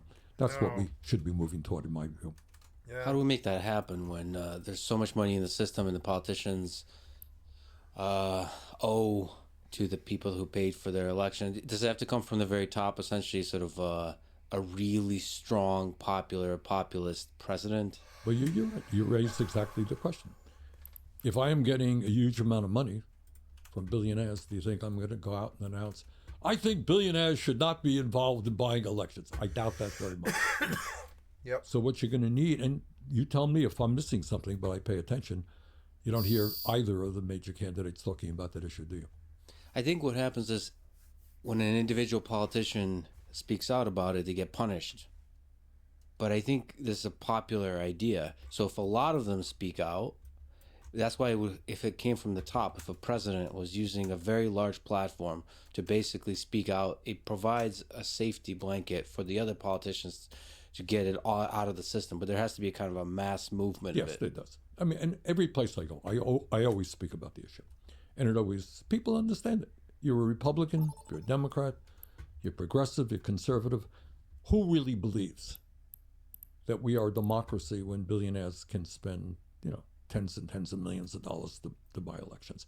So it is a very popular issue. It's important. You're right. We need political leaders to be speaking out on that. But we need a grassroots movement to say, when somebody is at a town meeting, you're running for the Senate, you're running for the House, what's your view on Citizens United? Are you prepared to vote to overturn that decision and move to public funding of elections? Extraordinarily important. So many of your policy proposals. Oh my God, I have 2 million LP. I beg to differ. Okay, great. Go through it. Well, they're popular. So what I mean is relative to the way other politicians speak, yes. It's usually a little bit more moderate. So from everything you've learned from politics, is it better to go sort of radical, maybe we can come up with a different word, versus a more moderate, safe, ambiguous kind of politics? Okay, let's talk about it. Fair enough. We talked about one issue, very important, money in politics. Money, yes. Getting big money out of politics. Do you think that's a radical idea? Well, I mean, yeah, it's a popular idea. It's an idea that makes sense. But in order to implement it and actually make it happen requires, to flip the system upside down, right? In that sense, it's radical. In that sense, it's radical. But if you go to walk down the street here and you say, do you think billionaires should be able to spend as much money as they want to buy politicians? I would say 9 out of 10 people say, that's crazy. That's not what America's supposed to do now. What? So in that sense, it's certainly not radical. Let's talk about healthcare. And go out on the street, do it. We'll do a poll. I've done the poll. Is healthcare a human right? Should every American be able to go to a doctor when they need, regardless of their income? You know what people say? I would say about 85, 90% of the people say, of course. The idea that healthcare is a human right available for all exists in every major country on Earth except the United States. So you're here with me in Burlington, Vermont, right? You got a car, go 50 miles north to Canada. Walk into Canada and ask people, when you go to the hospital, how much does it cost you? Which kind of bill? And they say, what are you talking about? It doesn't cost us anything. It doesn't cost us a nickel. That's the case in virtually every country in Europe. So the idea that health care should be available to all, that there should be no out-of-pocket expense because it's a human right, is widespread around the world and very much agreed to in this country. Bottom line is that because of our corrupt political system, we have a healthcare system designed not to provide healthcare to all people, to make huge profits for the drug companies and the insurance companies, and that is what's happening. And we got to change that system. So I'm a strong advocate, and I've led the effort on Medicare for all. Okay, let's talk about Medicare for all. If you could snap your fingers today and implement the best possible healthcare system for the United States of America, what would that look like? Well, we have a pretty good system, not great, but a pretty good system in Medicare. So it's there for the elderly, and Lyndon Johnson passed that in the 1960s, a huge step forward. It is being chopped away by the private insurance companies through Medicare Advantage. But if you strengthen Medicare and you do away with the kind of deductibles that seniors now have to pay, and do away with other things, and you say basically, right now, you're a senior in America. Go to any doctor you want. When you're in the hospital, Medicare will pay the entire bill. If you expand Medicare to cover dental, hearing, and vision, which it doesn't now cover, you do all of those things. And then the next thing you do is say, okay, to be eligible for Medicare now, you have to be 65. First year, we're going to lower it to 55. Then we'll lower it to 45. Then we'll lower it to 35. Then we'll have everybody in the system. So I think in a 4 or 5 year period, you can strengthen Medicare and have everybody in the system. And when you do that, this is not just me talking, a number of studies have pointed this out. When you take the profit motive out of it from the insurance companies and the drug companies, you can end up providing quality care to all people at no more than we're spending right now. Because right now, we are spending twice as much per person in healthcare as the people of any other nation. Incredibly wasteful system. So the way to pay for the system is to increase taxes. But you're saying if you cut that cost and increase the taxes, you're saying it's going to Here's the story. And I've gotten my share of 30-second ads attacking me on this. Bernie Sanders wants to raise your taxes on healthcare. Good. In a progressive way. But right now, you have health insurance. Somebody's paying for your health insurance. It depends. If you are working, most people get their health insurance through their jobs. Okay? So if you're working for a large company, your employer is paying your health insurance. And by the way, that comes out of your wages. Healthcare costs in America are very high, and your employer will tell you honestly, look, I can't give you more than a 3% wage increase because I got a 10% increase in your healthcare costs. You want that? Or if you're a union negotiating, you know what they'll say? Hey, you want decent wages? We're going to have to cut back on you. That's what every union has to deal with, every negotiating session. So we're paying for it through employers, out of pocket. We pay through it through Medicare, Medicaid, Veterans Administration, etc. What I am proposing is really not radical. It's what exists in Canada and other countries.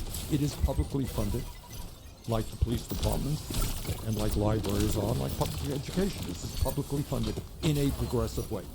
So right now, rather than paying out of your own pocket, if you are a family, let's just say you're self-employed right now, and you are, you have a couple of kids and a wife, it could cost you $15,000, $20,000 a year in insurance costs.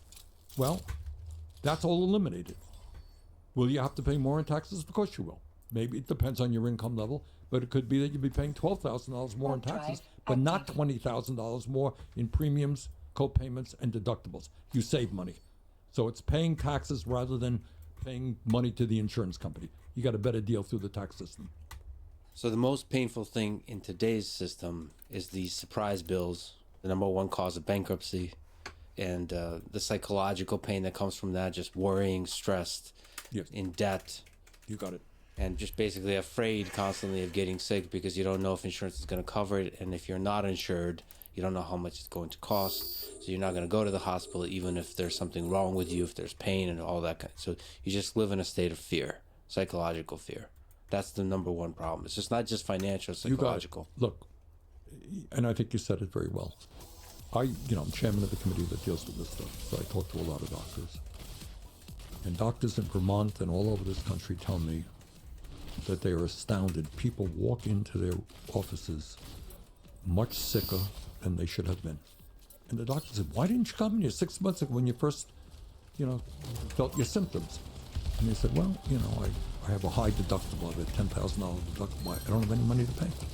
I'm uninsured. Some of those people don't make it. Other people, and this is what is totally crazy, they end up in the hospital at huge expense to the system rather than getting the care they need when they need it. So that is how, I'll give you another example. We pay the highest prices in the world for prescription drugs. 1 out of 4 Americans can't afford the drugs their doctors prescribe. So you walk into the doctor's office and they say, okay, let's got this, that, and the other thing. Here's a prescription. You can't afford to fill it. What happens? You get sick. You end up in the emergency room, which is an extremely expensive proposition. Okay? Or you end up in the hospital. But, rather than dealing with the problem when it occurs. And what is not talked about, I mentioned earlier how we don't talk about some of the major issues. The estimate is that some 60,000 people in America die every single year unnecessarily because they can't get to a doctor when they need it because of financial reasons. And you want to hear even crazier? 1 out of 4 people who get cancer treatment in this country either go bankrupt or deplete their financial resources. To your point before, if somebody diagnoses you with cancer, you're scared to death, you're worried about how you could live, you could die, what's going to happen. And then on top of that, you got to worry about whether your family goes bankrupt. How insane and cruel is that? So, to me, I think healthcare is what unites us all. Everybody has family that gets sick. We all get born, we all die, we all want care. And we all have got to come together to create a system that works for all of us, not just the drug companies or the insurance companies.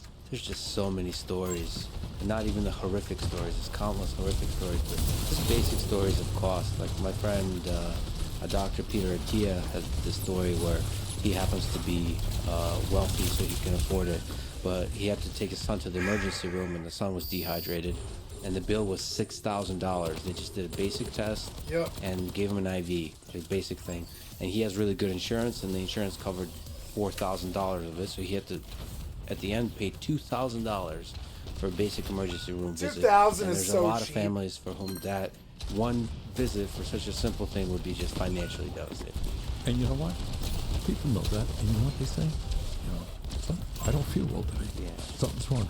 I ain't gonna go to that emergency room because I don't want the $6,000 bill. What happens? He had insurance that paid 2/3 of it, right? Yes. So what happens if he didn't? What happens if he didn't have money? He'd be hounded by bill collectors for the rest of his life. So it is a disgusting system. It's an inhumane system.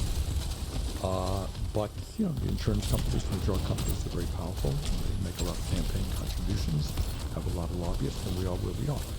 But you know, I think the American people want fundamental. So that's another good example of a really popular idea that is not implemented because of the money and drugs. That's a wonder.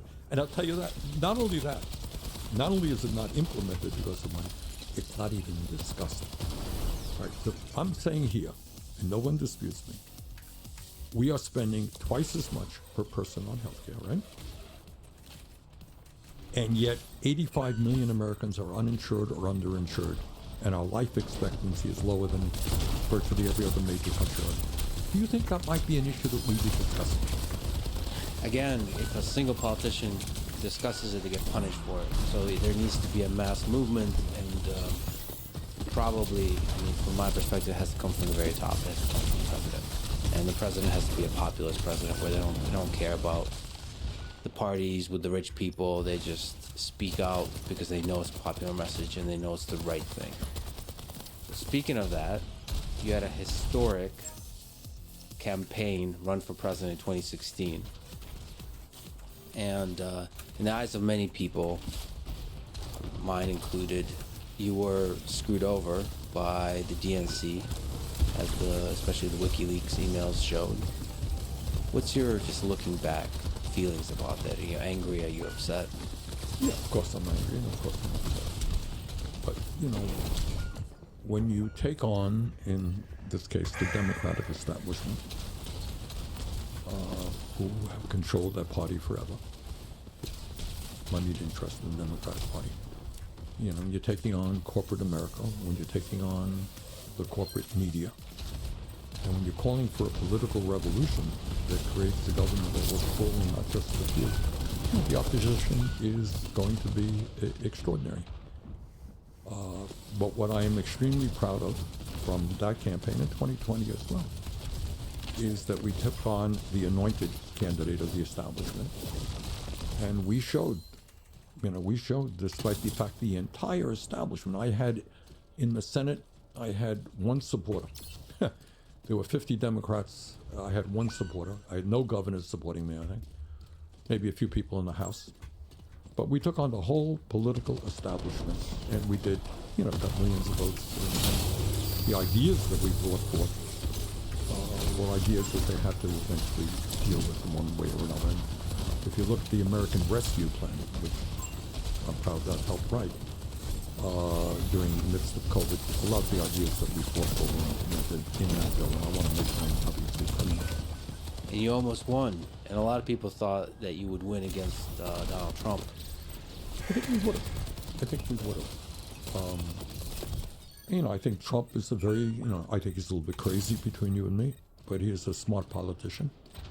And he's appealing to a lot of the anger that working class people feel. And you know what? Working class people should feel angry, but they should make sure that their anger is directed in the right direction and not against people who are even worse off than they are, which is what demagogues like Trump always do.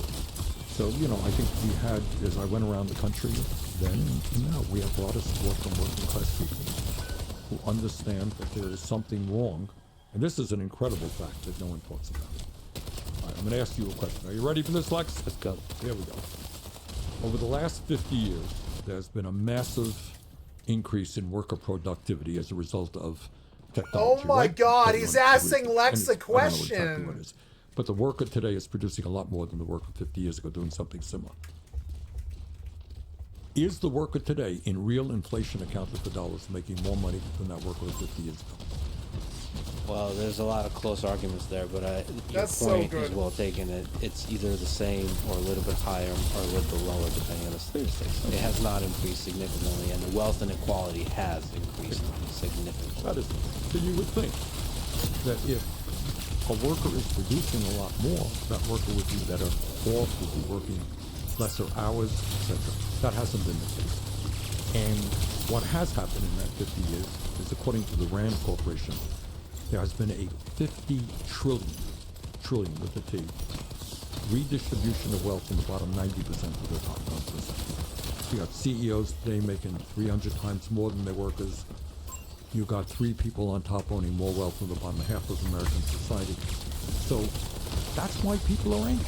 And they're worried that their kids may have a lower standard of living than they in the wealthiest country in the history of the world. So there's a lot of anger out there, and I think we tap some of that anger in a constructive way. Essentially saying, you know what? We don't need so few to have Kill so much him, wealth he's and so power. low health. Let's distribute it more fairly in America. I got to get back to 2016 because this is such a historic moment. So there's a lot of fans of yours that wanted you to keep fighting because you forgave in the end the establishment and joined them in support. And your fans wanted you to keep fighting for a takeover, for a progressive takeover of the Democratic Party. If you just look back and had to do it all over again, what would you do different? Well, by the way, in terms of a takeover of the Democratic Party, we did try. We ran, do you know who Keith Ellison is? Keith is now the Attorney General of the state of Minnesota. He's doing a great job, really. One of the outstanding Attorney Generals in the country. And Keith was then a member of Congress.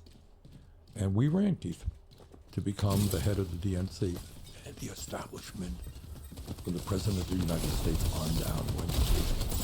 And they did it by a few votes, not a whole lot. So it's, look, you're faced, and you know, that's the exact same position that many of us are in right today. So people say, well, why did you support Hillary Clinton? Yeah, what's the alternative? Donald Trump. I think Donald Trump is an extremely dangerous person trying to undermine American democracy. So I can't support him. You know, Hillary Clinton, obviously, his views are very, very different than mine. But that in that moment, you know, that's where politics becomes really tricky. And it ain't easy. And They couldn't do. They couldn't get there. sometimes you have to do things that you're not really all that excited about. But I think it was right to try to do what I could to prevent Trump from getting elected. And in 2020, I did the same with Biden, and we had more success with Biden than we had with Clinton. Well, there's this interesting... I'll lock you out, bitch! Sorry! About a long time coming meeting between you and Obama in 2018, I believe. So Ari Rabenhoft, who was a former deputy campaign manager, wrote a great book, I would say, about you, called The Fighting Soul on the Road with Bernie Sanders. And he tells many great stories, but one of them is your meeting with Obama. And he says that Obama told you, Bernie, I wish I could do a good Obama impression. Bernie, you're an Old Testament prophet, a moral voice for our party, giving us guidance. Here's the thing, though. Prophets don't get to be king.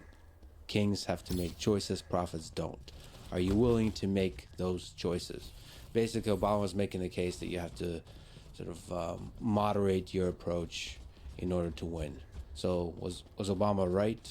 Look, and again, that's why politics is very, very fascinating. You know, sometimes you can run and lose and you really win if your goal is not just individual power, but transforming society.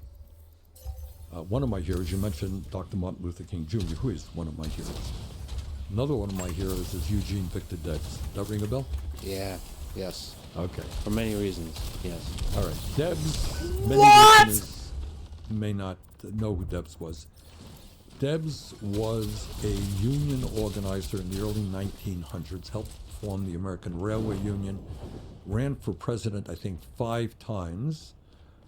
Ran the last time while he was in a jail cell because of his opposition to World War I and got 1 million votes doing that. Debs lost badly in every race that he ran in. 1932, Franklin Delano Roosevelt ran for president, and much of what Roosevelt ended up doing was at least some of what Debs had fought. Debs helped lay the groundwork for ideas. So sometimes you can lose and win if you're into transforming society. What my view is, where I disagree with Obama, is I think you have got to raise consciousness among ordinary people. And when people know what's going on and are prepared in an organized way to fight for change, they can make incredible changes. And we've seen that in recent years. 4 minutes, bitch! 4 minutes! Running for president of the United States, I'm supporting. We have had other women running for president. We have women governors and senators. Not so many years ago in the United States Senate, there were 98 men, 2 women. All right? Even before that, 1920, it was when women got the right to vote. How did that change? How did women's role in society change? It changed because women and their male allies stood up and fought. Gay rights. Old enough to remember that anybody I knew who was gay, you think they would talk about it? Come out about it? No, they wouldn't. That's changed. We have seen, in terms of civil rights, massive changes. Change happens when people at the grassroots level demand that. We talked about healthcare a moment ago. We will get universal Medicare for all when millions of people make it clear that's what they want. So I believe politics starts at the grassroots level, and that's how you got to bring about change. So just to go back to Obama, though, in many ways, he too is a singular historic figure in American politics who has brought about a lot of change. He's a symbol, I think, that will be remembered for a long time. What do you admire most about Obama? Well, I know him. We're not best friends, but I know him well, and we chat every once in a while. First of all, don't underestimate what it was in 2008 to be the first black president in the history of this country. And I think few would deny that he's an extraordinarily intelligent guy, very, very articulate, one of the best speakers that there is in America. And that he and his family, and again, it's a lot harder than it looks. He and his family, for 8 years, his wife Michelle, really held that office in a way that earned, I think, the respect of the American people, even if people disagree with him. So he deserves it. And again, don't underestimate. I think, years ago, there were people who said a black president in our lifetimes is never going to happen. It can't happen. Too racist a country. He did it. And that is a huge accomplishment.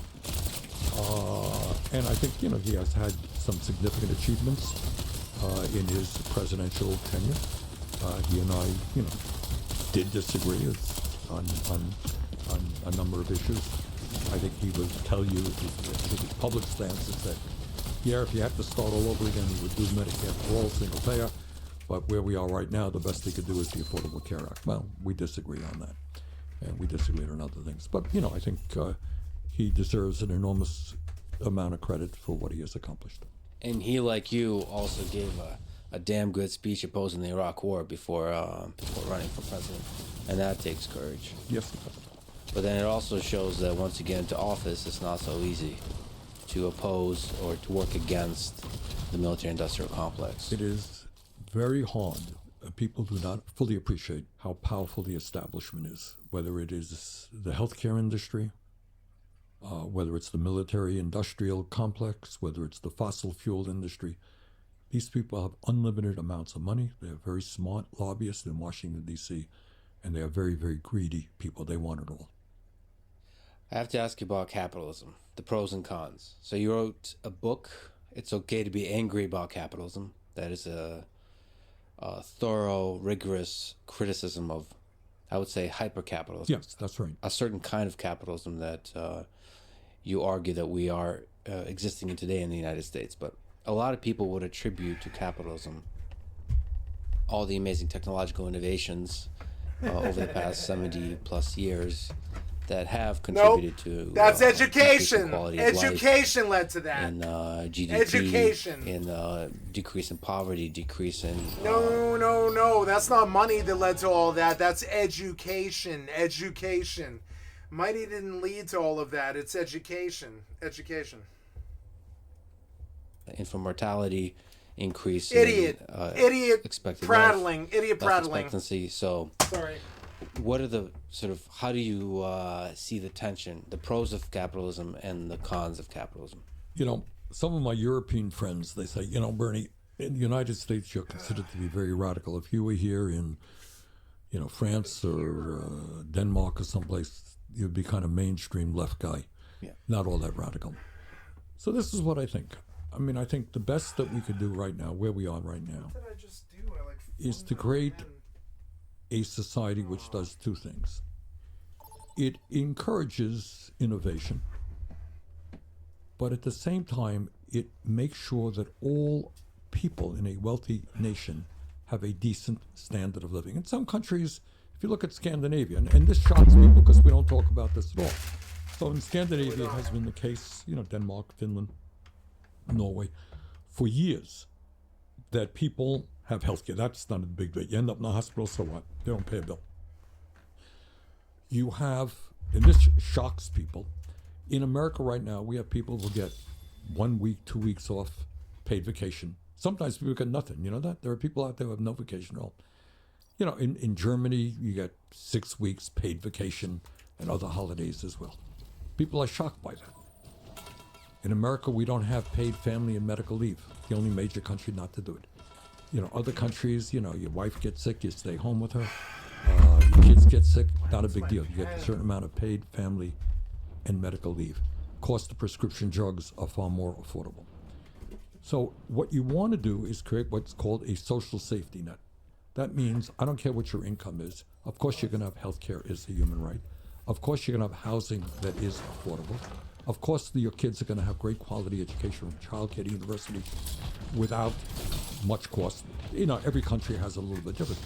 But there are countries in the world right now, I think in Germany, I think the college is now tuition-free, as I recall. For obvious reasons. They want to have the best educated workforce they can. So in terms of government playing a role in a civilized democratic society of providing all basic needs, healthcare, education, housing, retirement benefits, yes, that is what we've got to do. Now, does that mean then that the government is going to run every mom and pop store in the corner? Of course not. You want innovation. You want to go out and start a business, produce a product. Good luck to you. Make money. But on the other hand, in terms of even making money, we want you to be able to do that. Come up with good products, good services. But do I think you should end up with $100 billion? I don't. And you know what's funny? I did an interview with Bill Gates, who is, I think, the third wealthiest guy in the country. Struggling behind Musk and Bezos. And he's only worth $100+ billion, but he gets by. And I said to him, Bill, he was supposed to ask me questions. I asked him, Bill, tell me something. You know, you're an innovator with Microsoft. Did you know that you become a multi-billionaire and it's not motivated? That would motivate you. And he said, no. And I believe he was honest. I love doing what I love programming. You know, as a kid, he started doing that. He loved it. He was motivated by it. Do you think that there are scientists out there who are working day and night trying to develop drugs to deal with Alzheimer's or cancer, that they're motivated? Oh, boy, if I come up with this drug, I'm going to become a billionaire. So I think, you know, we want to reward success. Fine. But you don't need $1 billion. We want people to get satisfaction from what they accomplish, the work they're doing, whether it's cleaning the street or developing a new, you know, drug. So I think we have gone a little bit too far. And you're right in talking about the book was an attack on, we call it hyper-capitalism or uber-capitalism. But right now, and this is not an American issue, this is a global issue. You know, it's not an accident that Musk is over there in Saudi Arabia talking to the, you know, trillionaire families in the Mideast. These guys are with Putin and his friends. You got probably not more than, you know, 5,000, 10,000 extraordinarily wealthy families who have unbelievable economic power over 7 billion people on this planet. Well, Elon Musk is actually an interesting case because he's investing all the money back into the businesses. So I think there is a balance to be struck, and you just spoke to it, which is we can still celebrate even big companies that are bringing wealth to the world, that are building cool stuff, that are improving quality of life, but we can question of why is it that the working class does not have a living wage in many cases, and sort of trying to find that balance. That's right. That is for sure. Look, I am no great fan of Elon Musk, especially in the role that he's playing right now in Trump's campaign. But is he a brilliant guy? Of course he is. Does he work like a dog? Of course he does. Does he come up with these incredible innovations in companies? Yes, he does. Does he deserve credit for that? Yeah, he does. But, you know, even in terms of encouraging innovation, I would hope that we are focusing on the important issues. I would love to see great innovators figure out how we build the affordable housing that we need, come up with the great drugs that we need to solve many of the terrible illnesses that plague people. Climate change, for God's sakes. All right, do we need innovation? You know, we're making some progress in this country. Should we do more? What kind of technologies out there can really cut back on carbon emissions? So, you know, I hope we focus on some of the most important issues that impact humanity. But, you know, reward innovators, I don't have a problem with that, but I do have a problem when 3 people end up owning more wealth than the bottom half of American society. Maybe you can briefly speak to something you tweeted recently about Donald Trump going to McDonald's and minimum wage, I believe it's $7.50. Can you just speak to that tweet? Look, nothing new. Trump didn't invent it. It's called a photo opportunity. I've done 1 or 2 in my life. So you go to a place, he puts on an apron. Good old Donald Trump, just another McDonald's worker. Yeah. But anyhow, he was sublime. He did his photo op. Kamala Harris was in North Carolina handing out food to people who were victims of the hurricane. Fine, that's what politicians do. But some reporter asked them, they said, you know, Mr. Trump, are you for raising the minimum wage? And that was a fair question because you got, I don't know how many, but many, many thousands of McDonald's workers and millions of other American workers right now are trying to get by on 9, 10, 11 bucks an hour. Federal minimum wage is 7.25. You have people working at McDonald's right now for sure who are working 12, 13 bucks an hour. So the reporter said, you know, what do you think about raising the federal minimum wage? And he's, oh, these are great workers, I love McDonald's and so forth. He didn't answer the question.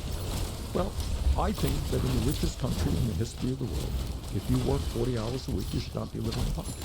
And that means we should have a federal minimum wage, not absurdly $7.25 an hour, but in my view, $17 an hour. And will that solve all the economic problems for working class people? No, it won't. It'll help. It'll help. Since running for president, you've often been attacked, especially from the right, about being worth, I believe, $2 million and owning 3 houses. So from my perspective, the answer to that is most of your wealth has been earned from writing books and selling those books. And you are one of the most famous politicians in the world, and so your wealth in the context, in comparison to other people of that fame level and other politicians, is actually quite modest. So what's your response usually to those attacks? Do I own 3 residences? Yeah, I do. I live here in Burlington, Vermont. We live in a middle-class neighborhood. Nice house. Guess what? I'm a United States Senator, and I own a home in Washington, D.C., as do most senators. You know, you live there year after year. When I first went to, actually, when I was in Congress for 16 years, I rented all the time. But I got elected. Okay, got a 6-year term. You know what? Let's buy a house. So we bought a house, and guess what? Like many thousands of people in the state of Vermont, I have a summer camp. It's a nice one on Lake Champlain. That's it. Now, how did I get the money? You're right. I wrote 2 best-selling books, including this book on capitalism, the New York Times bestseller for a while. And also another book was a youth book. And I make, I don't know, $175,000 a year. And that's more or less how I became the zillionaire that I am. Well, I should also mention that sometimes the word mansion is used, and I think your residences are quite modest, at least from my normal perspective. houses in Brooklyn. They're not, you know, they're middle-class houses, very nice house. So when you started in politics, I read you were worth $1,100. That much? Yeah, that much. That's right. Has the increase in wealth changed your ability to relate to the working class? Well, that's a good question. And obviously, growing up in a working-class family has been maybe the most singularly significant aspect of my politics. It's, I grew up without money in a family that lived in a rent-controlled apartment in Brooklyn, New York. So that has impacted me. I'll tell you, I don't really give a damn about money. I drive a car that's 11 years old. It's an old car. And money, here's my jewelry. It's a solar watch. Nice. And my wedding ring. That's about it. I don't have a Rolex watch. Would not be interested in it. But I'll tell you what has impacted me. My wife, who also grew up in a working class family, will tell you the same. We don't worry. You raise that issue. If we have to go to the doctor, if our kids have to go to the doctor, we go to the doctor. I don't stay up nights worrying.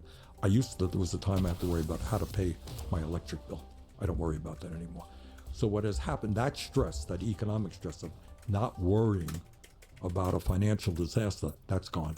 And that is enormous. I, maybe as much or more than any other member of the Senate, work hard, not only for, but with working class people. I'm chairman of the committee deals with labor issues. We have been involved probably in dozens of strikes all over this country. I've been on picket lines. So, I do my best. It's a very easy trap to fall into. You can get separated from ordinary people and their struggles. Not hard to do. I try as hard as I can not to do that. So sometimes people say, can money buy happiness? I think I agree with you. That worry, sort of being able to fill up your car and not worry about how much it's going to cost, to be able to get food for dinner and not worry about how much it's going to cost. Or even, I've been poor most of my life. I've been very fortunate recently to have enough wealth to not worry about healthcare, have insurance, and be able to afford an emergency room visit. And that worry is just such a giant lift off your shoulders. Lex, I think you said it very well. I remember and I saw this change in myself. When I used to go out and I'd do the grocery shop, my wife does a lot of the cooking, I do the grocery shop. I used to look at the prices of everything. I do that less now. What? I die instantly if these five guys stand there in their field of fire and I die instantly. Why? But your point Why? Is, again, come on. To me, I don't like big fancy cars or big fancy homes. Don't go on. My wife will tell you we've not been on a real vacation for God knows how long, because I work pretty hard. But the major thing about having money, which is enormously important, is just what you said. I don't have to worry. If somebody in my family gets sick, I don't know. I don't have to worry about it. I don't have to worry about putting food on the table or paying the mortgage. Guys. That's what money has done. Okay, let me ask you about the future of the Democratic Party. So one of the biggest impacts you've had is you've been the fuel, the catalyst for the increase of the progressive caucus, the progressive movement within the Democratic Party. Do you think that is the future? The progressives, even democratic socialist leaders will take over the party?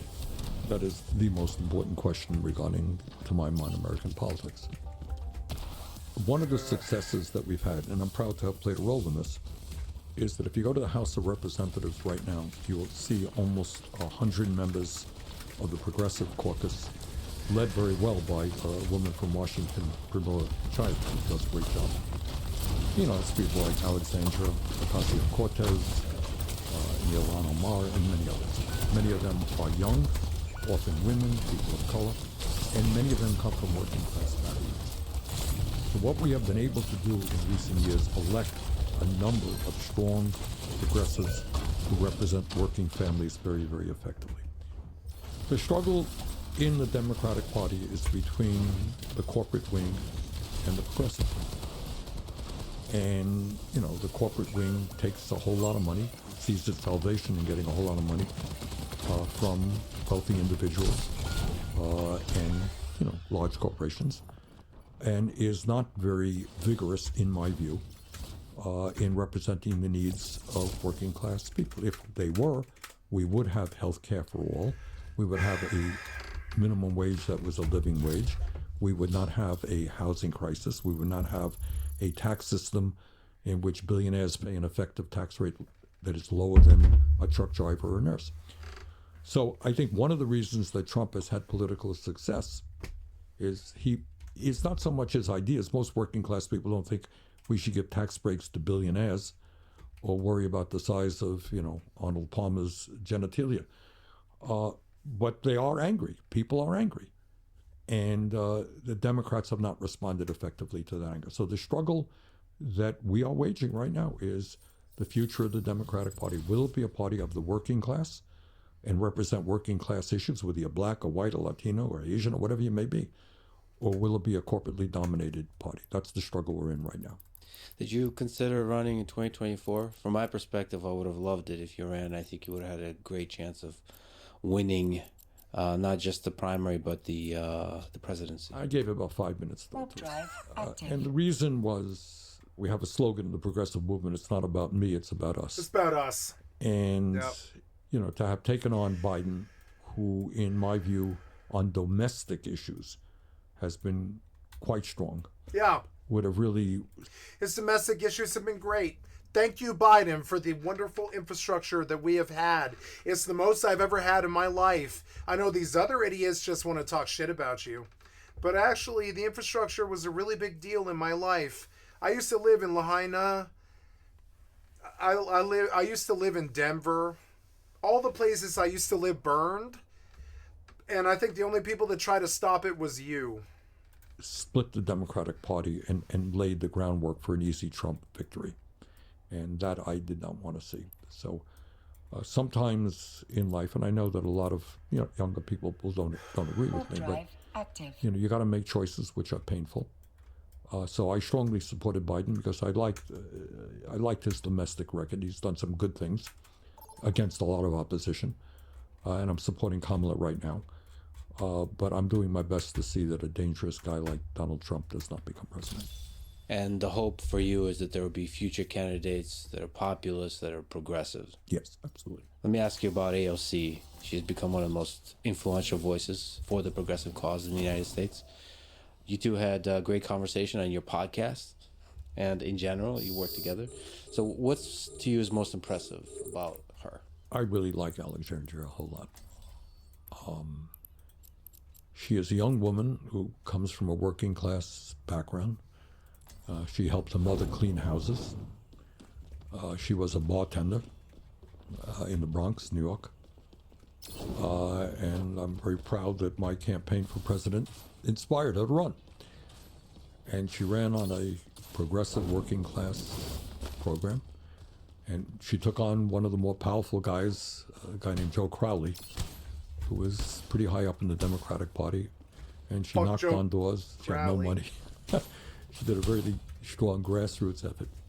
And I appreciate that. So that's number one. I like what she stands for. She's incredibly smart. And she has that certain charisma that, maybe you're born with it, maybe you develop it. I don't know. A couple of years ago, she came up here to Vermont. That's the time she and her partner, Riley, came up. And we were out in the street, and people saw her, and they said, "Oh, Congresswoman," and she just smiled, and she had an approach to people which was beautiful. I mean, it wasn't phony, it was real. But to be a politician, you got to know how to, you could be a great intellectual, but you can't relate to people. She relates well to people. And so I think both from a personality perspective, from an intellect perspective, from an ideological perspective, she helped create the Green New Deal concept, the need to create jobs as we transform our energy system away from fossil fuel, strong advocate for Medicare for all, workers' rights. So I'm a big fan of Alexandria. What do you think is the most powerful, enduring impact you've had on American politics? Looking back, you've been in it for quite a bit. Well, I don't know that I can give you a singular answer. I was mayor of the city, and proud of what we accomplished here. Proud of my accomplishments as a U.S. Senator. When COVID was devastating this country and we had a massive economic downturn, as chairman of the Budget Committee, I helped write the American Rescue Plan, which put a lot of money into people's pockets. We cut childhood poverty by 40% by providing a child tax credit. We kept hospitals going, we kept colleges going, kept people from getting evicted, helped get public health out, have people getting the vaccines. I'm proud of that. But at the end of the day, I think what I have shown is that the ideas, this gets back to the early part of this conversation, the ideas that I am talking about are ideas that are widely supported. So when Donald Trump says, "Oh, Bernie Sanders is a far left," it's like I'm some kind of extremist coming up with ideas that nobody supports. Everything that I talk about, raising the minimum wage, health care for all, a tax system which demands the billionaires pay their fair share. Those are all popular ideas, but people didn't know it. You got to run for president and have 20,000 people come out to your rallies and win 23 states. They say, well, maybe those ideas are not so crazy after all. And we've got to entertain them. The establishment doesn't like that. They really don't. They want to tell you, and this is this is how they succeed. What they say, Lex, is the world is the way it is. It always will be this way. We got the wealth. We got the power. And don't think of anything else. This is the way it is. You have no power. Give up. That they don't say it quite that way, but that's really what the intent is. And what we showed is, guess what? You know, running an outsider campaign. We took on the Democratic establishment, came close to winning it, and we did win 23 states. And the ideas that we're talking about are the ideas that working class people, young people believe in. Yeah, you showed that it's possible to win. And that's an idea that will resonate for decades. And out of that came dozens of candidates now in the House of Representatives, people on city council, people on state legislatures who did win. So we mentioned about the worry of getting sick, the worry of life that many people in the working class are suffering from. But there's also the worry that we all experience of the finiteness of life. Do you ponder your own mortality? Are you afraid of it? Well, when you're 83, it does come across. All right. Yeah, of course I do. And are you afraid of it? No, I'm not afraid of that. What I am afraid of, I think, is infirmity. I have been, knock on wood, this is good, I think, reasonably healthy with an exception. I had a heart attack 5 years ago. What blew me away was that my body failed me for the very first time in my life. That was stunning. That, you know, suddenly I was in the hospital bed. You know, I have a great deal of compassion for people as we speak who are in nursing homes, having a hard time walking. Maybe your mental agility is slipping a little bit. That's tough. That's what worries me. You know, we are all going to die, and, you know, that's that. So I'm not afraid of that, but that aspect of getting older, and, you know, that does concern me. That said, your mind is as sharp as any politician that I've ever heard. And also just off mic, I should say that just the warmth that you radiate, and I deeply, deeply appreciate that. Oh, just as a human being. So you still got it. After all that, after all those speeches, after all those houses, after all of it, there's still the humility and just the sharpness, the wit is all there. So Bernie, yeah, like I said, I wish you would have ran this year, but I also wish that there's future candidates. And there will be, Lex. I absolutely do. And I think, you know, you asked about my legacy. The idea that there are wonderful, really, really wonderful people who are now got involved in the political process and are fighting for them. That's a great legacy. What gives you hope about the future of this country, about the future of the world? You know, sometimes one can become very cynical. You look at the terrible wars that are going on right now. You look at the divisiveness in this country, the ugliness, the poverty. You look at climate change. You know, you get depressed from all of that. But I am lucky in this sense. And that I've had the opportunity. People often ask, what inspires you? How do you keep going? And I remember, actually it was in California where it really crystallized me. I was at a rally in the agricultural area of California. We did a rally, it was sunset, thousands of people around. And you looked around the crowd. There were young people, black and white, and Latino, Asian American, huge cross-section, they're older people. They all wanted to make America a very much better country. Really moved. I mean, I see that time and time I've just been on the campaign trail. And you see great people, really beautiful people, who are not interested in becoming billionaires. They want to improve life for other people in this country. So, you know, I am grateful that it sounds like a platitude now. It's what every politician says, oh, blah, blah, blah, blah. But when you go out around the country, you know, you go to Native American reservations and you go to factories and you see so many wonderful people. You know, I have been able to see things that many others have not in every state in the country. And that inspires me. I share their optimism. I share your optimism. Bernie, I've been a fan for a long time. It's a great honor to speak to you today. Thank you so much. Well, thank you very Gotta much. kill for what him you here. do. Get Let me on the say point. what you're doing. Okay, To let's return go. the compliments here. You know, I think there is a growing dissatisfaction with corporate media. And not because it's fake news or the reporters lie all the time. That's nonsense. They don't. But I think people want to hear folks really talk about in a calm manner about some of the very important issues which are not discussed in corporate media. And I think that's what you and some others are doing. So I thank you very much. It's a very important service to the country. And thank you from a mayor perspective for creating a wonderful time. I look forward to looking at the fall leaves, walking around I tonight. didn't quite create the leaves. Yeah. I did create some other things. Okay. Thank you so much, Bernie. Thank you, Lex. Thanks for listening to this conversation with Bernie Sanders. To support this podcast, please check out our sponsors in the description. And now, let me leave you with some words from Aristotle. The real difference between democracy and oligarchy is poverty and wealth. Wherever men rule by reason of their wealth, whether they be few or many, that is an oligarchy. And where the poor rule, that is democracy. Thank you for listening, and hope to see you next time.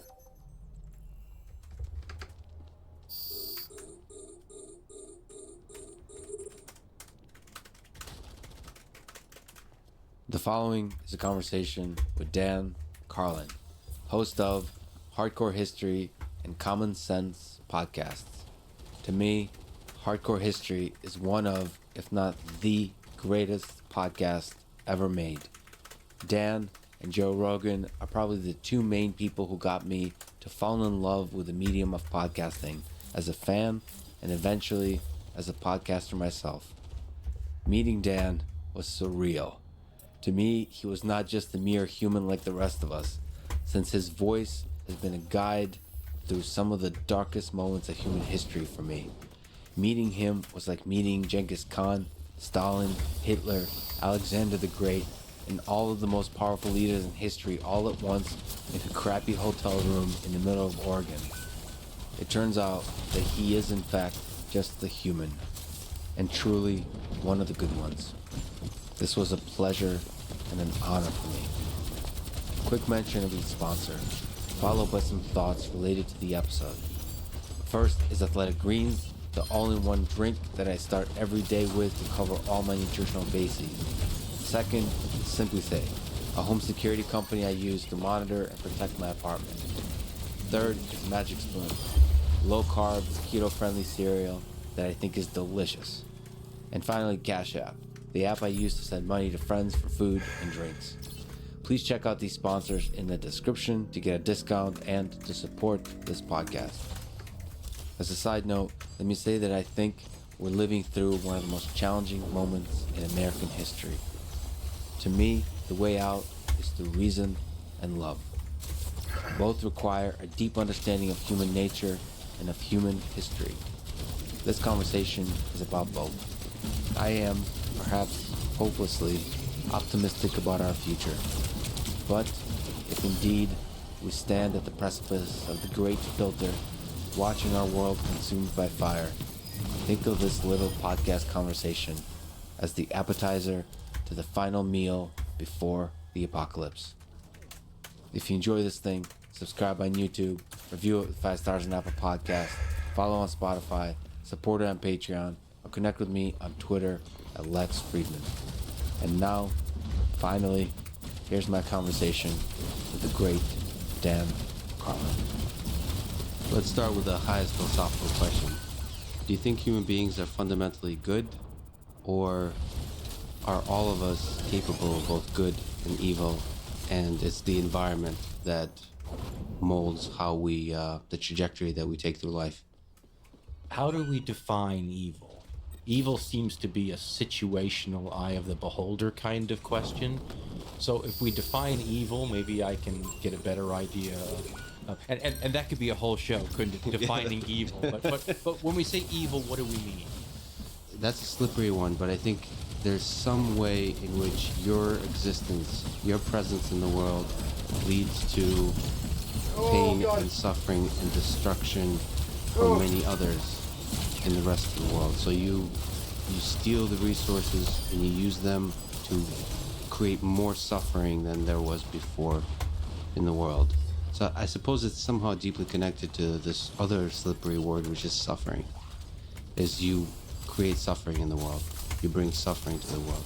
But here's the problem, I think, because I fully see where you're going with that, and I understand it. The problem is the question of the reason for inflicting suffering.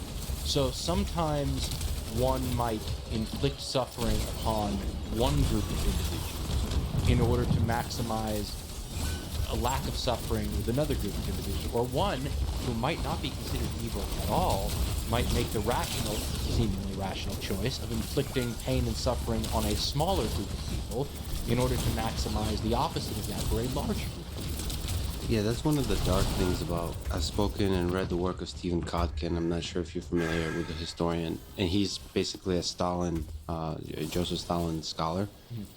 And one of the things I realized, I'm not sure where to put Hitler, but with Stalin, it really seems that he was sane and he thought he was doing good for the world. I really believe from everything I've read about Stalin that he believed that communism is good for the world, and if you have to kill a few people along the way, it's like you said, the small group. If you have to sort of remove the people that stand in the way of this utopian system of communism, then that's actually good for the world. And it didn't seem to me that he could even consider the possibility that he was evil. He really thought he was doing good for the world. And that stuck with me because he's one of the most, to our definition of evil, he seems to have brought more evil onto this world than almost any human in history. And I don't know what to do with that. Well, I'm fascinated with the concept, so fascinated by it that the very first hardcore history show we ever did, which was a full 15 or 16 minutes, was called Alexander versus Hitler.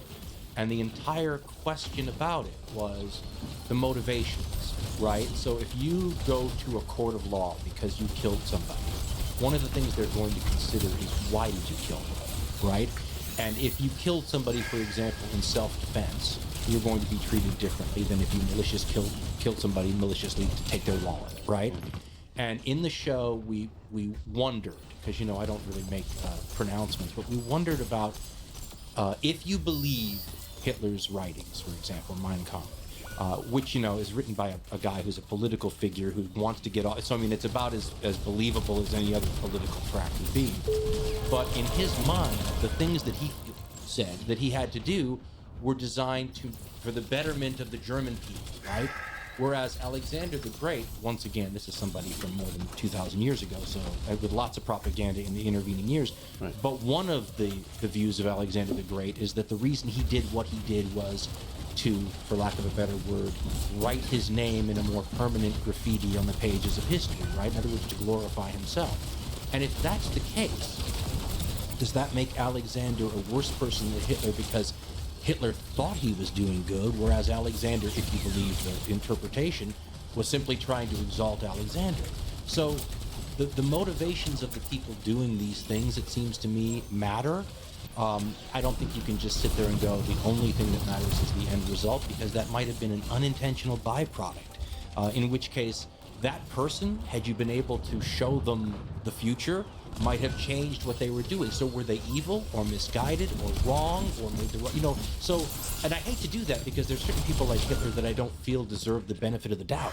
Right. At the same time, if you're fascinated by the concept of evil and you delve into it deeply enough, you're going to want to understand why these evil people did what they did. And sometimes it can confuse the hell out of you. You know, who wants to sit there and try to see things from Hitler's point of view to get a better understanding and sort of commiserate with. So, but I'm obviously first history show. I'm fascinated with the concept. So, do you think it's possible, if we put ourselves in the mindset of some of the people that have created so much suffering in the world, that all of them had their motivations had good intentions underlying them? No.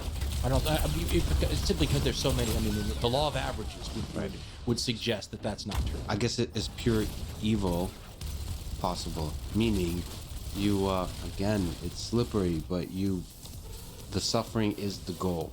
Suffering, intentional suffering. Yeah. Yes, I think that, and I think that there's historical figures that one could point to, but that gets to the deeper question of: are these people sane? Do they have something wrong with them? Are they twisted from something in their youth? These are the kinds of things where you start to delve into the psychological makeup of these people. In other words, is anybody born evil? And I actually believe that some people are. I think the DNA can get scrambled up in ways.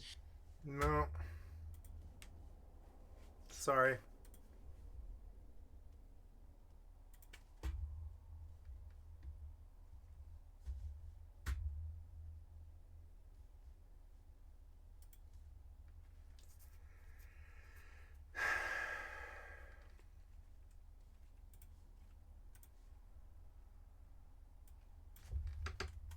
Man, I don't think I got a win, did I? Did I get a win? Yeah, we got one win. The minute they started getting more than 7 kills, yeah. As soon as they got more than 7 kills, we won, yeah. But those guys suck dick and they can't get more than 7 kills. I wouldn't play a shooter if I were them. 7 kills. I could teach a 5-year-old to do better than you. And I don't know. I know that sounds negative and toxic. I don't say it to hurt you. I say it because it's the truth. A 5-year-old gets more kills than you because you're focusing on something wrong. I don't know what it is, but you're focusing on something wrong. I don't know what it is. Let's do New World and the MMO lifestyle. Yeah, I think so. Go play something that isn't toxic or whatever. Or well, I could go do Fortnite. Fortnite would be fun. Yeah, go do Epic and we'll do Fortnite, huh?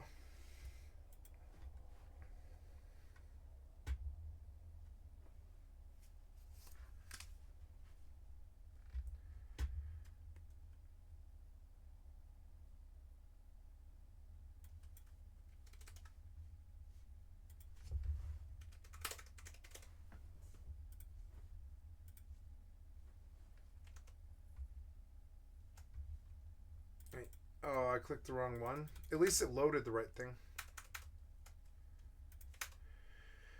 Okay. It's fun to get all this credit, but I'm going to go to bed now. Or not bed now, but like soon. So, EvE, I'm going to log off now. I've gotten so much LP. It's not even funny. I cleared like 7 sites or something like that.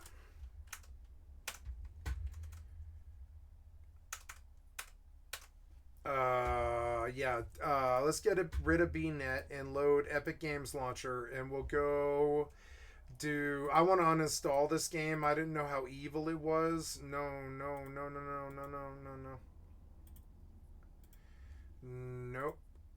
Docking permission requested. Docking request accepted. Cancel install. Cancel install. No, cancel the install. No, uninstall. Yep. And then run Fortnite here.